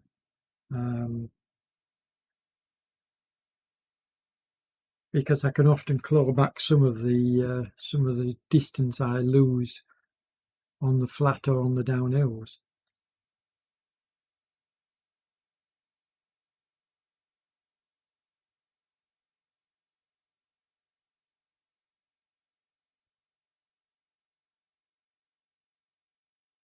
But you can see from the change in slope graphic at the top right of the screen that there's very little difference happening. You're going from 0.1 to 1.2% slope. That's absolutely nothing in terms of how you would feel it on your trainer. You'd hardly notice it. So you're in the big ring, and same in real life. You're in the big ring, and you're just sort of like, turning it over. You're definitely not changing gear.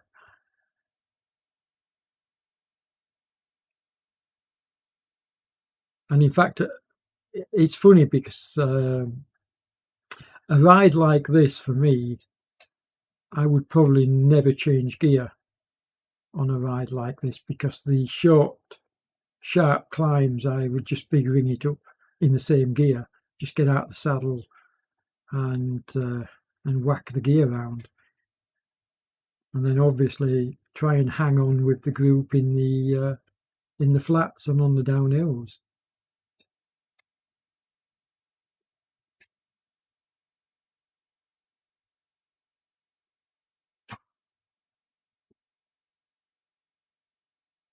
I'd like to have ridden it. I would, if I could do both, if I could cover the event and I could ride it without being absolute. I mean, I rode last Sunday's sportive, the 98 kilometre, and yes, there was a few hills in it, but some steep hills as well. But I was just absolutely shattered afterwards, because I'm not at that point in my fitness yet where I can do a 100-kilometre ride and then a couple of days later, get back on the bike and do a decent ride. I'm just not there. And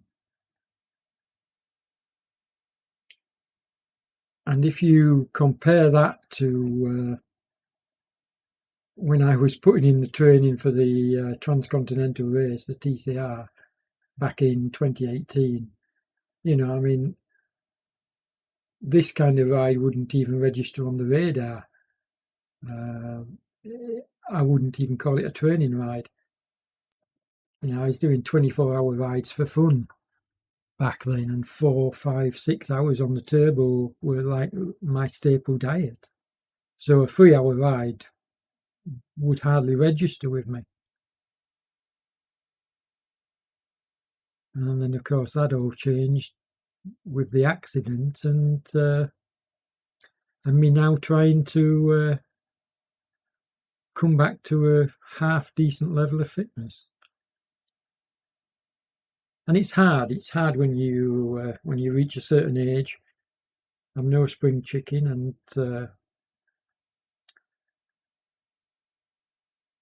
the gains get much harder to achieve once you pass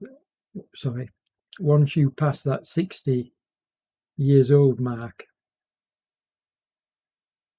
It's much harder to train to see significant gains.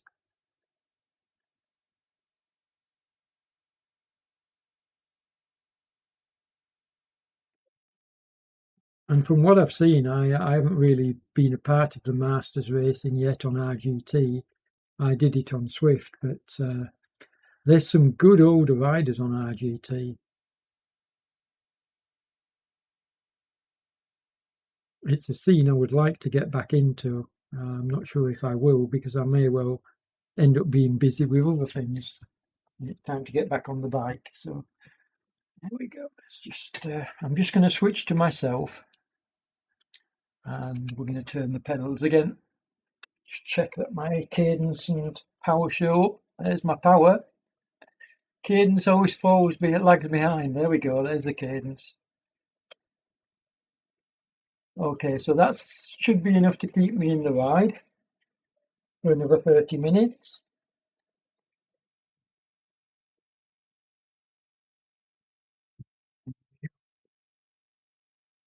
And let's check on. Okay, so nothing's changing here. The 5 amigos are going to stay together. So let's see what's happening behind them. This is another new rider that's joined late from Denmark, Kickr. Wearing the nice GCN kit. Now, Derek is a late joiner, but MTO isn't. So MTO has been a bit smart here by getting a bit of a helping hand, maybe. Or is he actually really? No, he'll be getting a helping hand. I mean, just having somebody to ride with for a little while has always got to be helpful, especially on such a long ride. And Westland and Kilburn are staying together, which you would expect. And they've dropped their pace as well. I mean, why, why kill yourselves now? They just want to get to the finish. 24 kilometres to go, so they're not going to kill themselves. I mean, they're doing a decent pace, don't get me wrong, but they're not going to kill themselves. And then these two are, again, two late joiners. Looking at the kit, maybe on the same team. And then this fellow's another late joiner. So it's nice to see. It's nice to see that, we've had riders dropping out. Our picture's obviously going all the way and been all the way. But it's nice to see that although we've had riders dropping out, we've had riders coming in. And that's the nice thing about sportives. You can always get, virtual sportives, not in the real life, but in the virtual sportive world, you can have what we call drop in and drop out riders to keep the numbers up. Now, come on, Van Berkel. I want to see you finish. It's ridden away from Fal at the moment, but they may well, and the bot may well, all three come back together, I think. Don't see any mileage in them riding separately. Fees, Rayner, and then Kindin bringing up the rear.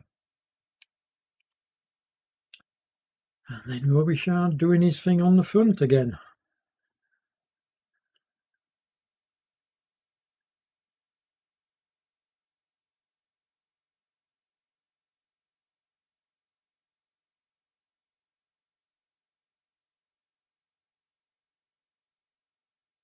Good rides by all these 5 riders, I have to say. They all look in good shape.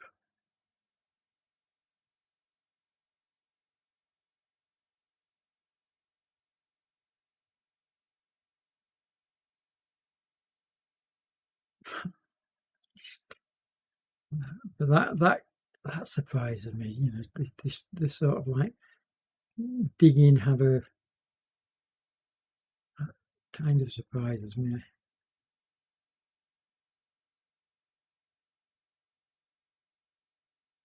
They've done 79 kilometers now, so the legs are definitely feeling it at this point. And they'll be thinking about, well, what are my tactics going to be? Because look at the profile. Excuse me. Look at the profile and look at that last section. It's pan flat, and you couldn't get anything flatter. So that's going to lend itself, if they're together coming off that last downhill and they hit the bottom of that hill all together, then it's going to come down to a sprint. I don't see anybody riding away. So if somebody's going to make the break, where are they going to make it? Because this terrain now, I mean, we're on a bit of an uphill now, 2.7%, but there's nothing now that's going to challenge them. Oh, there's one other small spike, look, where you can see it's orange for the majority of the uphill. But that's too short to challenge these guys. They're going to big ring it up there. I don't know. This is going to be an exciting finish. I think we're going to have at least 2 or 3 of these riders together, if not the lot of them. I mean, Clements is really tearing it up at the front. I'm going to switch to him if I can find him. There we go. Let's just watch his numbers. 7.8. So he's putting in a dig there. Then obviously he starts freewheeling, but I want to watch his figures. This is probably the steepest downhill on the whole course. This section they're going down now. So yeah, he's going to open up a gap here, but they're going to very, very quickly close that gap once it gets to the bottom. Yeah, 33 metre gap, and watch how quickly it closes.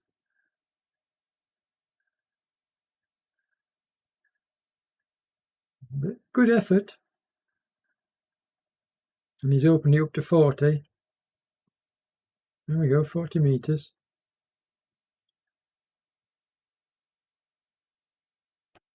And it's not going to grow any bigger, and in fact it's going to come down now, I'm pretty convinced. There's the red numbers showing from the guys behind. So this is where they're going to start bringing him back. Yeah. And this is classic. This is what I would expect. They're not going to try and bring him back on the downhill. They're going to catch him, you know. There we go. All back together.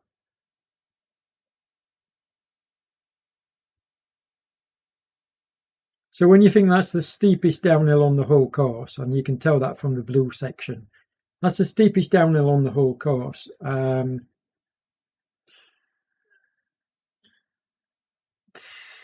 he managed to get a 40 metre gap. So I don't think you're going to see a gap as big as that again, unless somebody goes on that last bit of an uphill.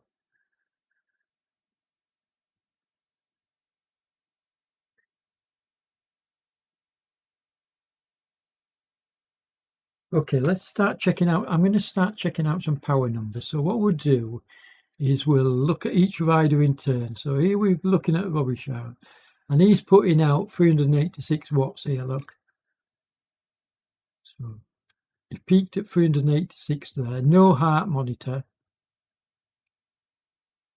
which is a sportive, so, you know, no requirement for a heart rate monitor. In the race, I don't know if it's required, but certainly if I was organising a race, heart rate monitors are a necessity, because then you can, it's one of the metrics used to see how hard a rider's working.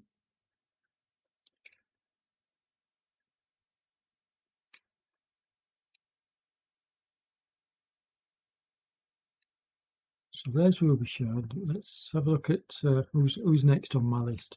Clements, we've already had a good look at.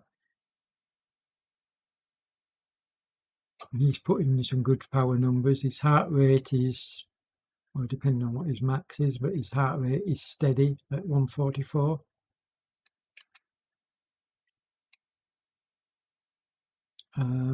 So we've already been there to Robichaud. Let's come on, next man.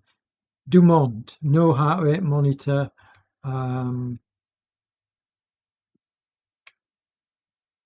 Yeah.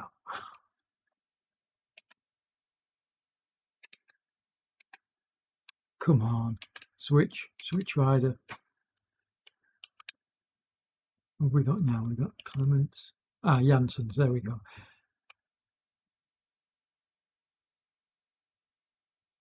So Janssens is steady away.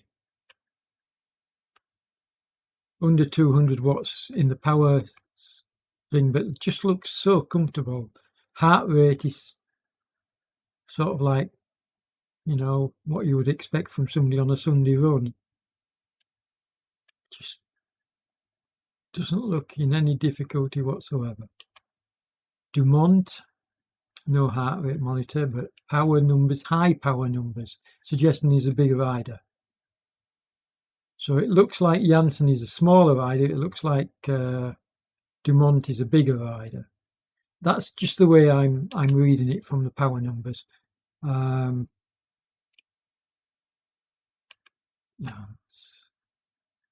Okay, so we got 15 kilometers to go. I'm just going to quickly look back through the field, see where everybody else is, and then we'll get back to the action. Oh, no, we won't. We'll stay with this if he's being dropped.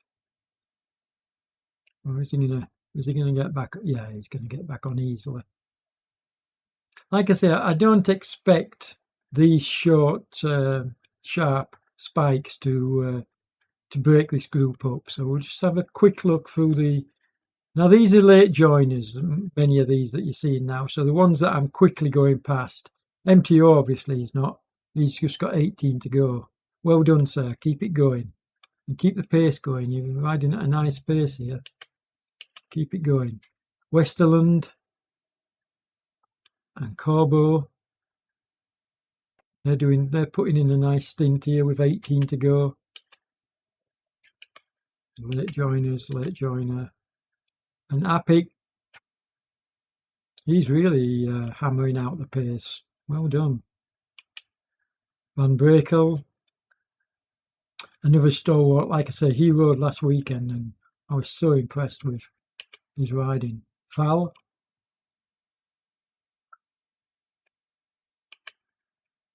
They're all working really well. I mean, Faye's, look, putting in his red numbers, so he's working hard.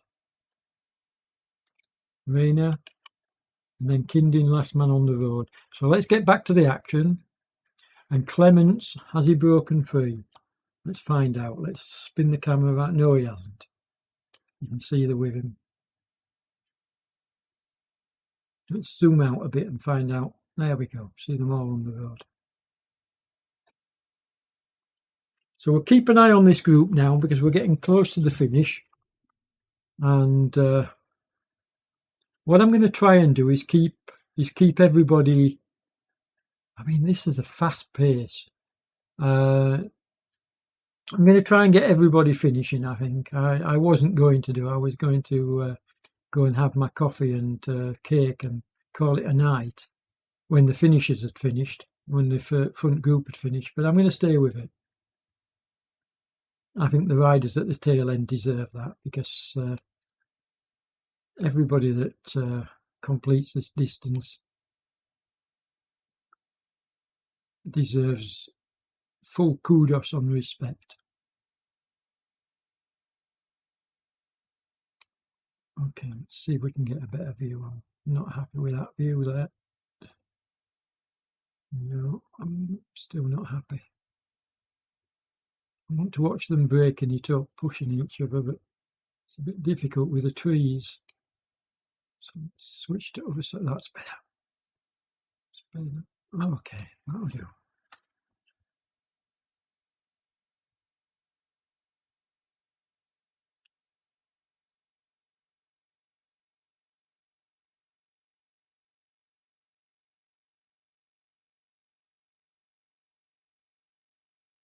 When they're coming into the finish like this, what I try to do is find a viewpoint that gives me the best chance of seeing.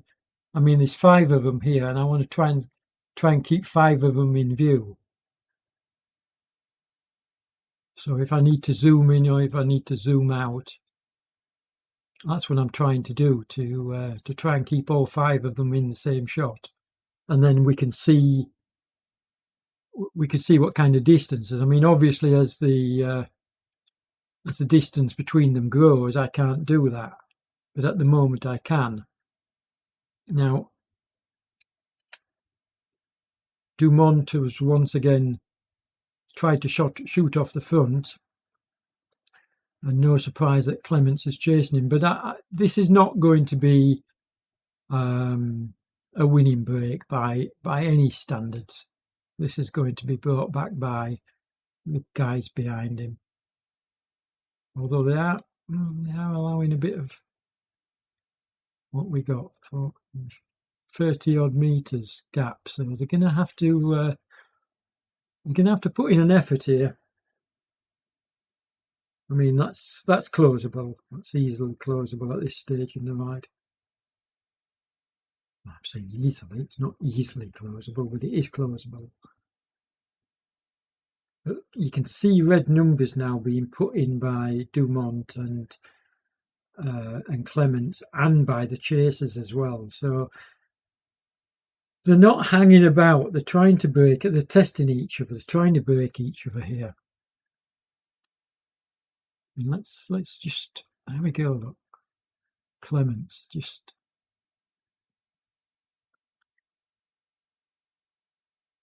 And this is going out to 100 meters, and this could be This could be the winning break by these two.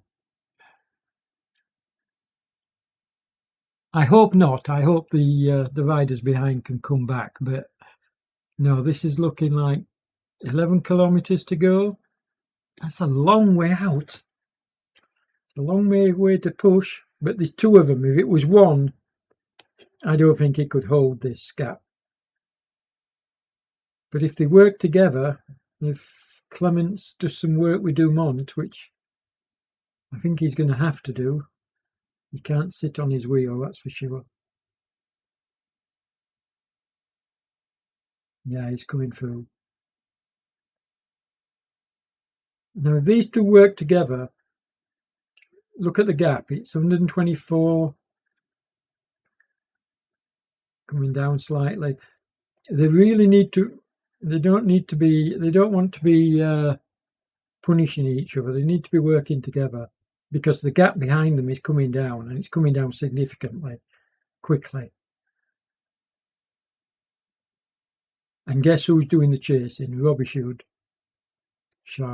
however you pronounce it. But Robbie Shoud is putting in 8.98 watt kilos to try and close this gap, and he's doing so. He's coming back at them quickly. Having said that, Dumont has broken away now from Clements. He's got a 35 metre gap on, and that's coming down. So this is going to come back together. This is definitely going to come back together. There you go.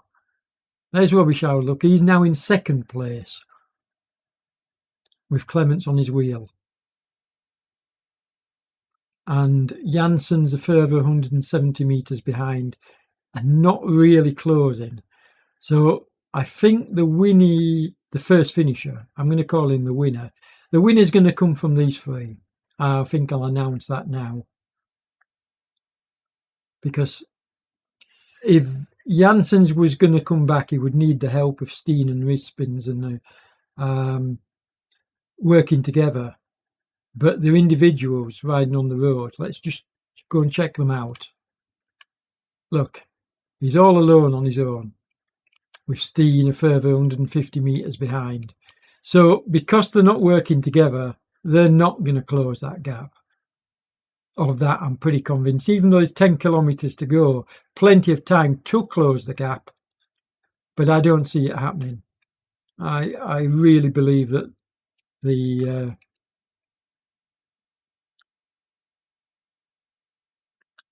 and I did say it would probably be 2 or 3 that broke clear. And... but they did it before. This is where I expected them to break clear on this last rise, because this is the last hill of any note,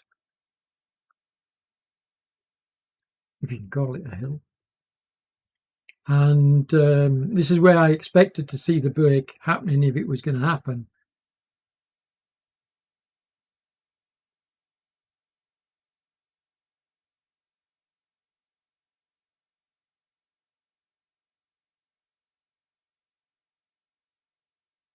You can see even as the slope starts to bite, it's only, I'm saying only, but it's not much of a slope, 3%.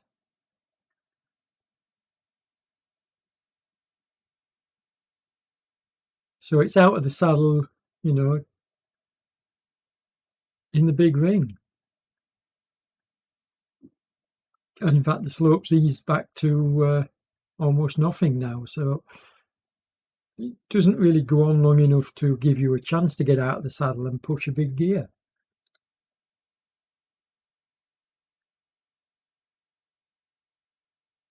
And Dumont and Robbie Shoud have opened up a 28-metre gap on Clements, but I do think he'll come back. Because once they go over the top of this rise, this 2.5% slope, it sort of does a slight downhill, then levels off. And I think Clements will come back to them.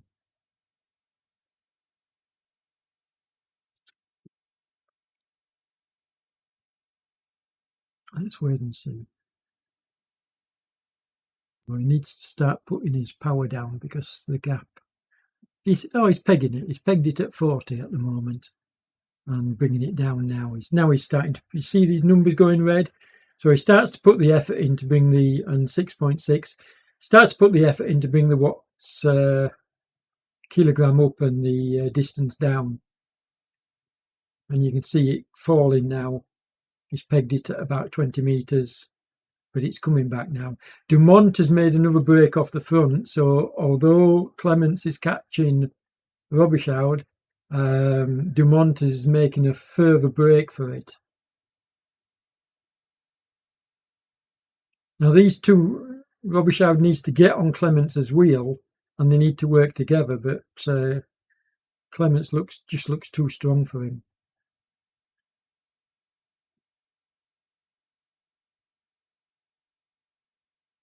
So who's your money on, folks? I mean, Dumont is looking really, really strong. Clements is putting in some impressive numbers. And Robichaud at the moment is looking like number 3. Sorry, I'm poor view. Let's swing it round and see if we can catch them on the road. There we go. Catch them on the road through the trees.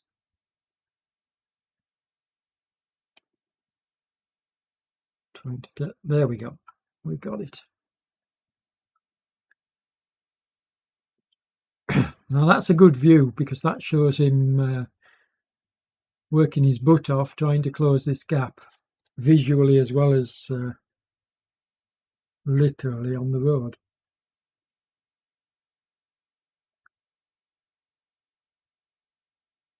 But he's actually not closing it now. They're actually riding away from him. They're opening up the gap.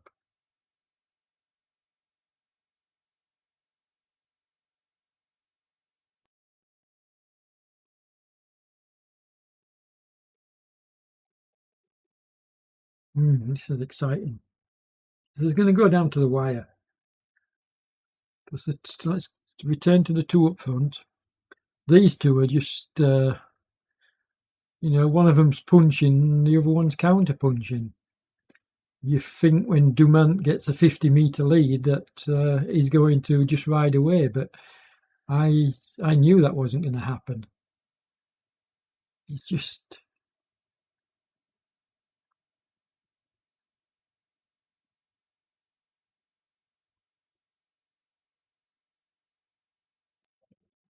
Yeah, that's not good. I don't see...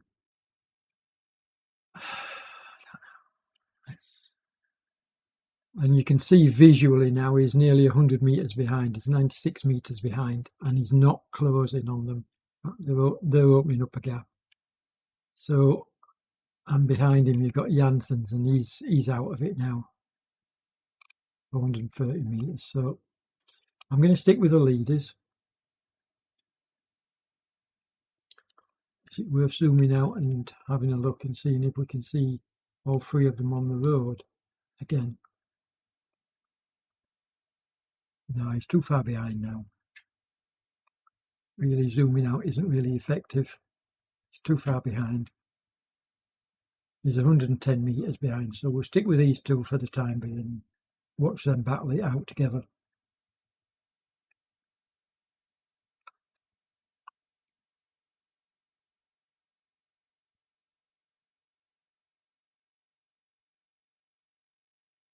Now, if there's a different weight, big enough weight difference between these 2 riders, going downhill can often make a huge difference.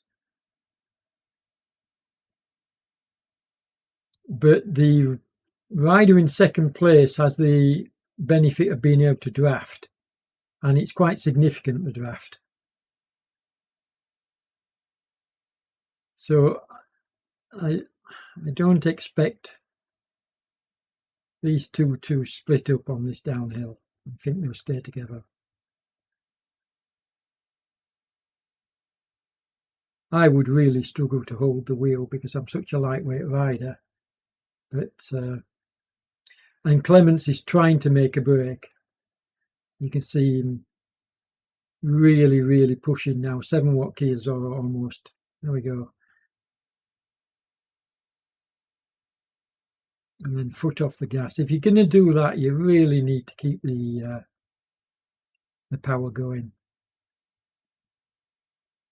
I mean, he's maintaining his 30 meters, but I think it'll get closed up.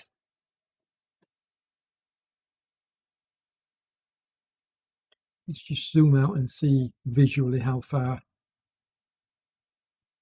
Oh, it's looking good though. It's opening up to 40 meters now. Oh, this is looking like, now then. He gets to the flat section and he's got 50 odd meters. It might be enough. How quickly is man? Let's see if we can swing the software around. All those buildings look nice. There he is on the road, so you can see visually this. I'm not going to call it just yet. I'm going to give him a little while, but this is looking like a winning move from Clements.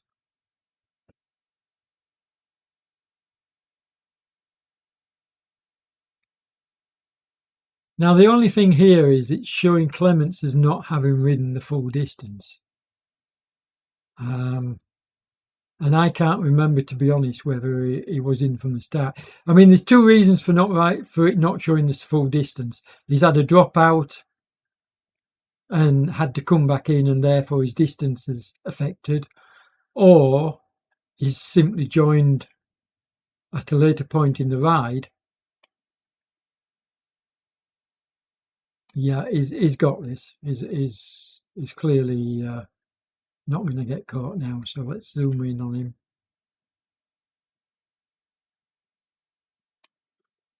Whoops, there we go. So he's not going to get caught now. So Clements is coming home to take the first finisher, or the win, with a really good ride. I mean, he's looked strong. He wouldn't have been my pick, I have to say. And there again, you see, it just shows how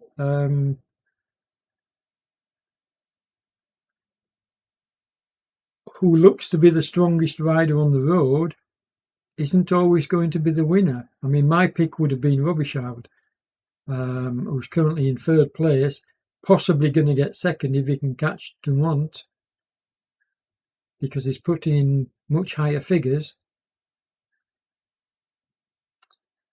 But I mean, he's putting in 5 watt kilos, and it's not showing that as his FTP. That just looks so wrong to me. Maybe he is an elite level rider, I don't know. But to put in 5 point odd watt kilos and not turn red just doesn't seem right. I don't know.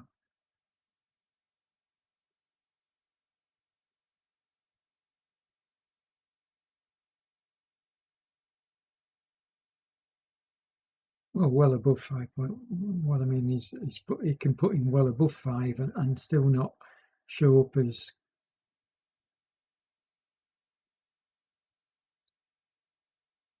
near his threshold.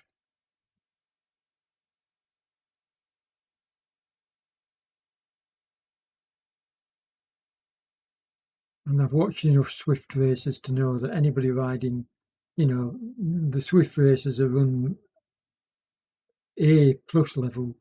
Shite.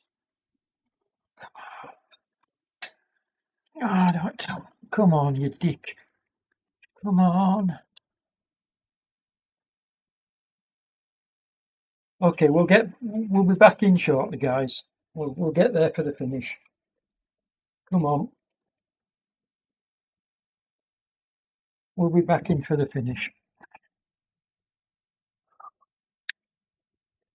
That's disappointing.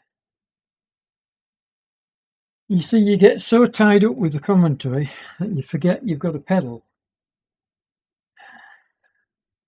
Almost exactly on the half hour as well.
Well, this is going to make coming back all the more exciting because we're going to be able to check out where the riders are on the road and whether there's been a change or not. There won't be a change in the leader, but there could well be in second and third.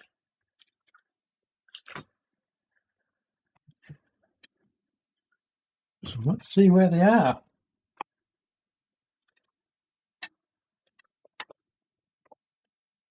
Okay, I just need to turn the pedals for a moment.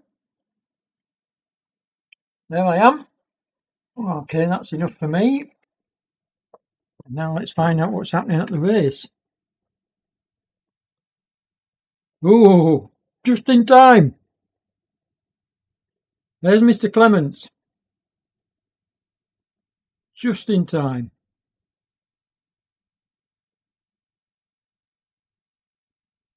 Well done, sir.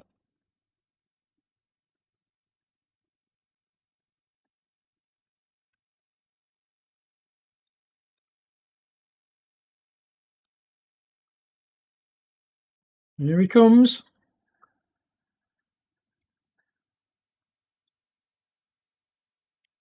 Last 100 metres. So our first finisher is Mr. Clements. First man over the line. And Robichaud, sure enough, was closing fast. And he's going to take second place on the line.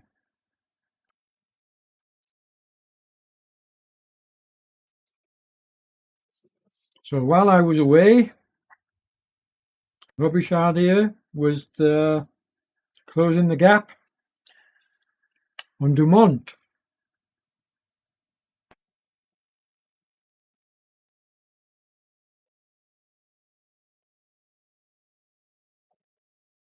So a good 1, 2, 3.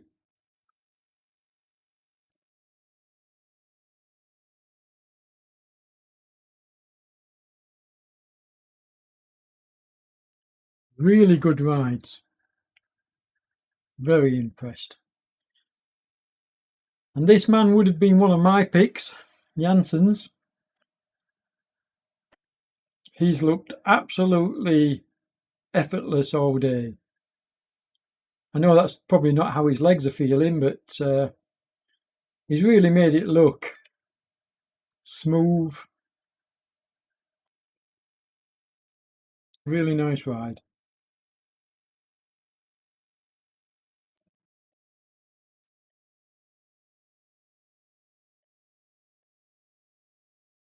Coming into the last few meters.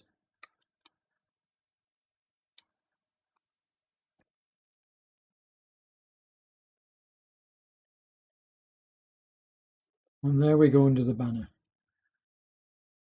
And then who's next on the road? Well, I'm not really going to stay with these. I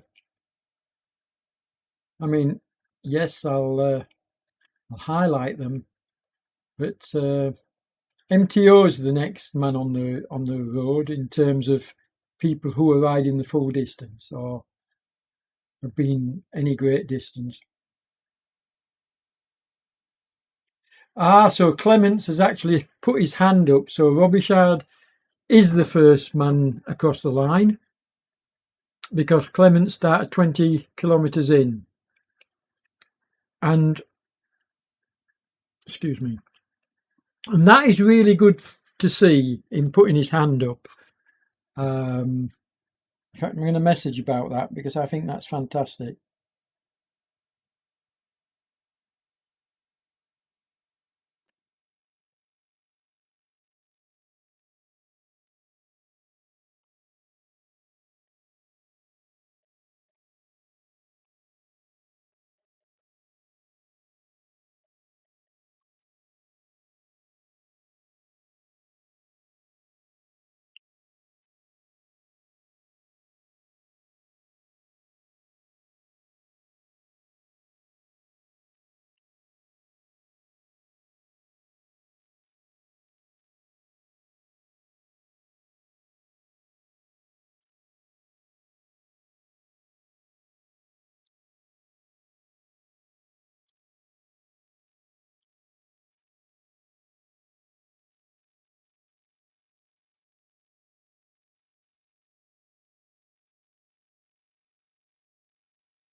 Yeah, some really good performances. Some like uh, Janssen say, you think riders are on the way out. I mean, I thought Clements was gone a couple of times, and they come back even stronger. So let's find out how many of them are riding tomorrow.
Thinksgard is coming in. He'll have done about 28 kilometres by the time he gets to the finish. So, oh, did I miss Steen finishing? No, I don't think I did. I think I finished. So this small group,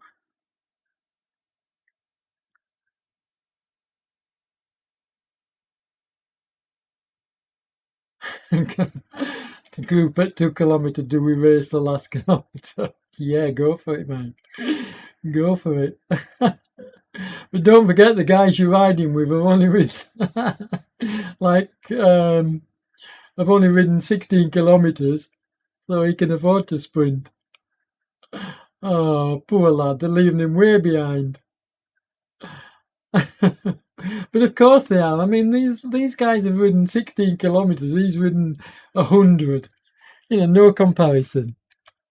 And he's still taking them to challenge. Look, well done. Fantastic effort. Oh, fabulous. That's good sportsmanship. Made my day, that. Oh dear. Here they go, look.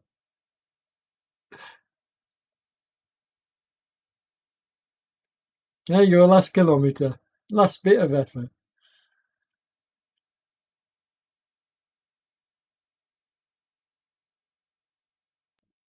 Okay, so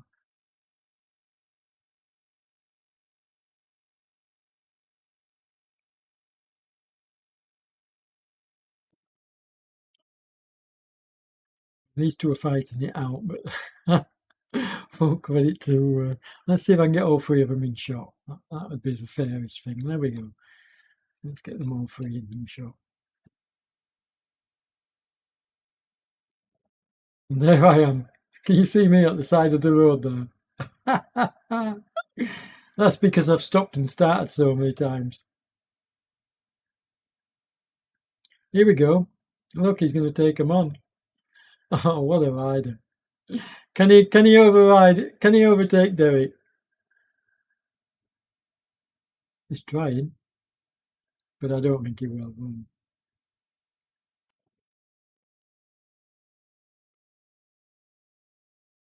What a fabulous ride! Well done, sir. Hats off to you.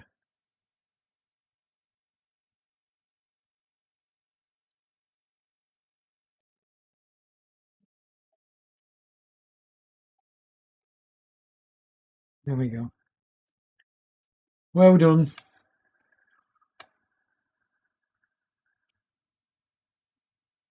And these two have ridden together for quite a good distance now. So top marks for being sensible and working together, just as the rain comes down on you chaps.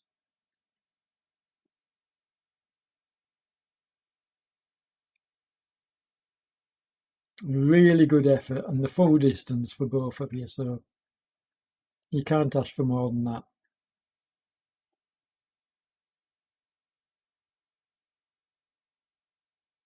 Really good effort. And then there's only a couple more on the road.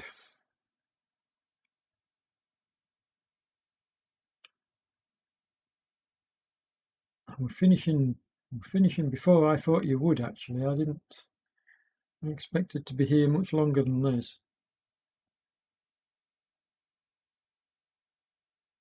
So,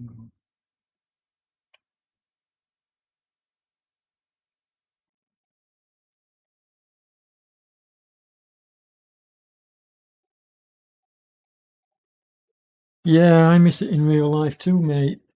I really do. That's one of the things I've missed with this pandemic. Just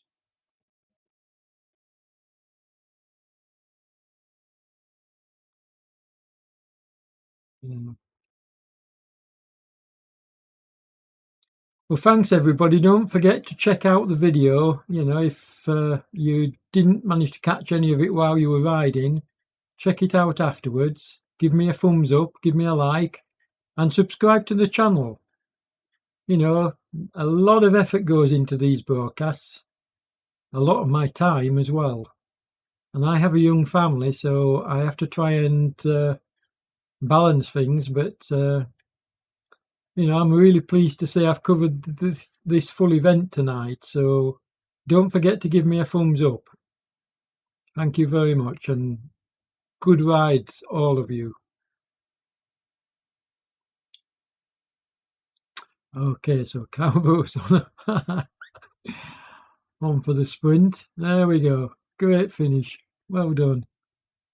Now then, Jan, the bot. All on his own. Oh, 15 kilometres? I'm not so sure.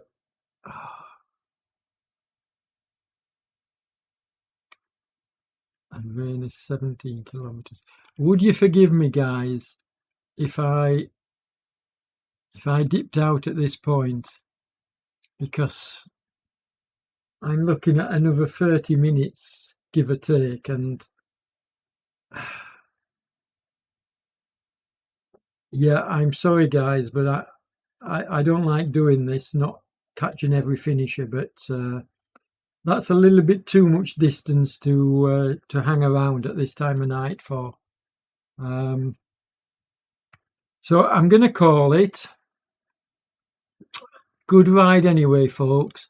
I'm sorry I can't stay with you right till the end, but I'm going to have at least 3 hours tomorrow coverage, and the same on Sunday. So I do have to spend some time eating and drinking and with my family. So take care, stay safe everybody, and we'll see you for tomorrow's coverage. Now don't forget, there's the sportive going off tomorrow, but there's also the race, and it's the race that I'm going to be covering. I might be able to dip in on the sportive, but it's unlikely. I think I'm going to be concentrating, and I'll cover every single moment of the race tomorrow, primarily because I highlight the sponsors, and it's a bit more of a polished broadcast when I'm doing the race coverage. So take care, enjoy yourselves, and I will say good night as you see me on the paving.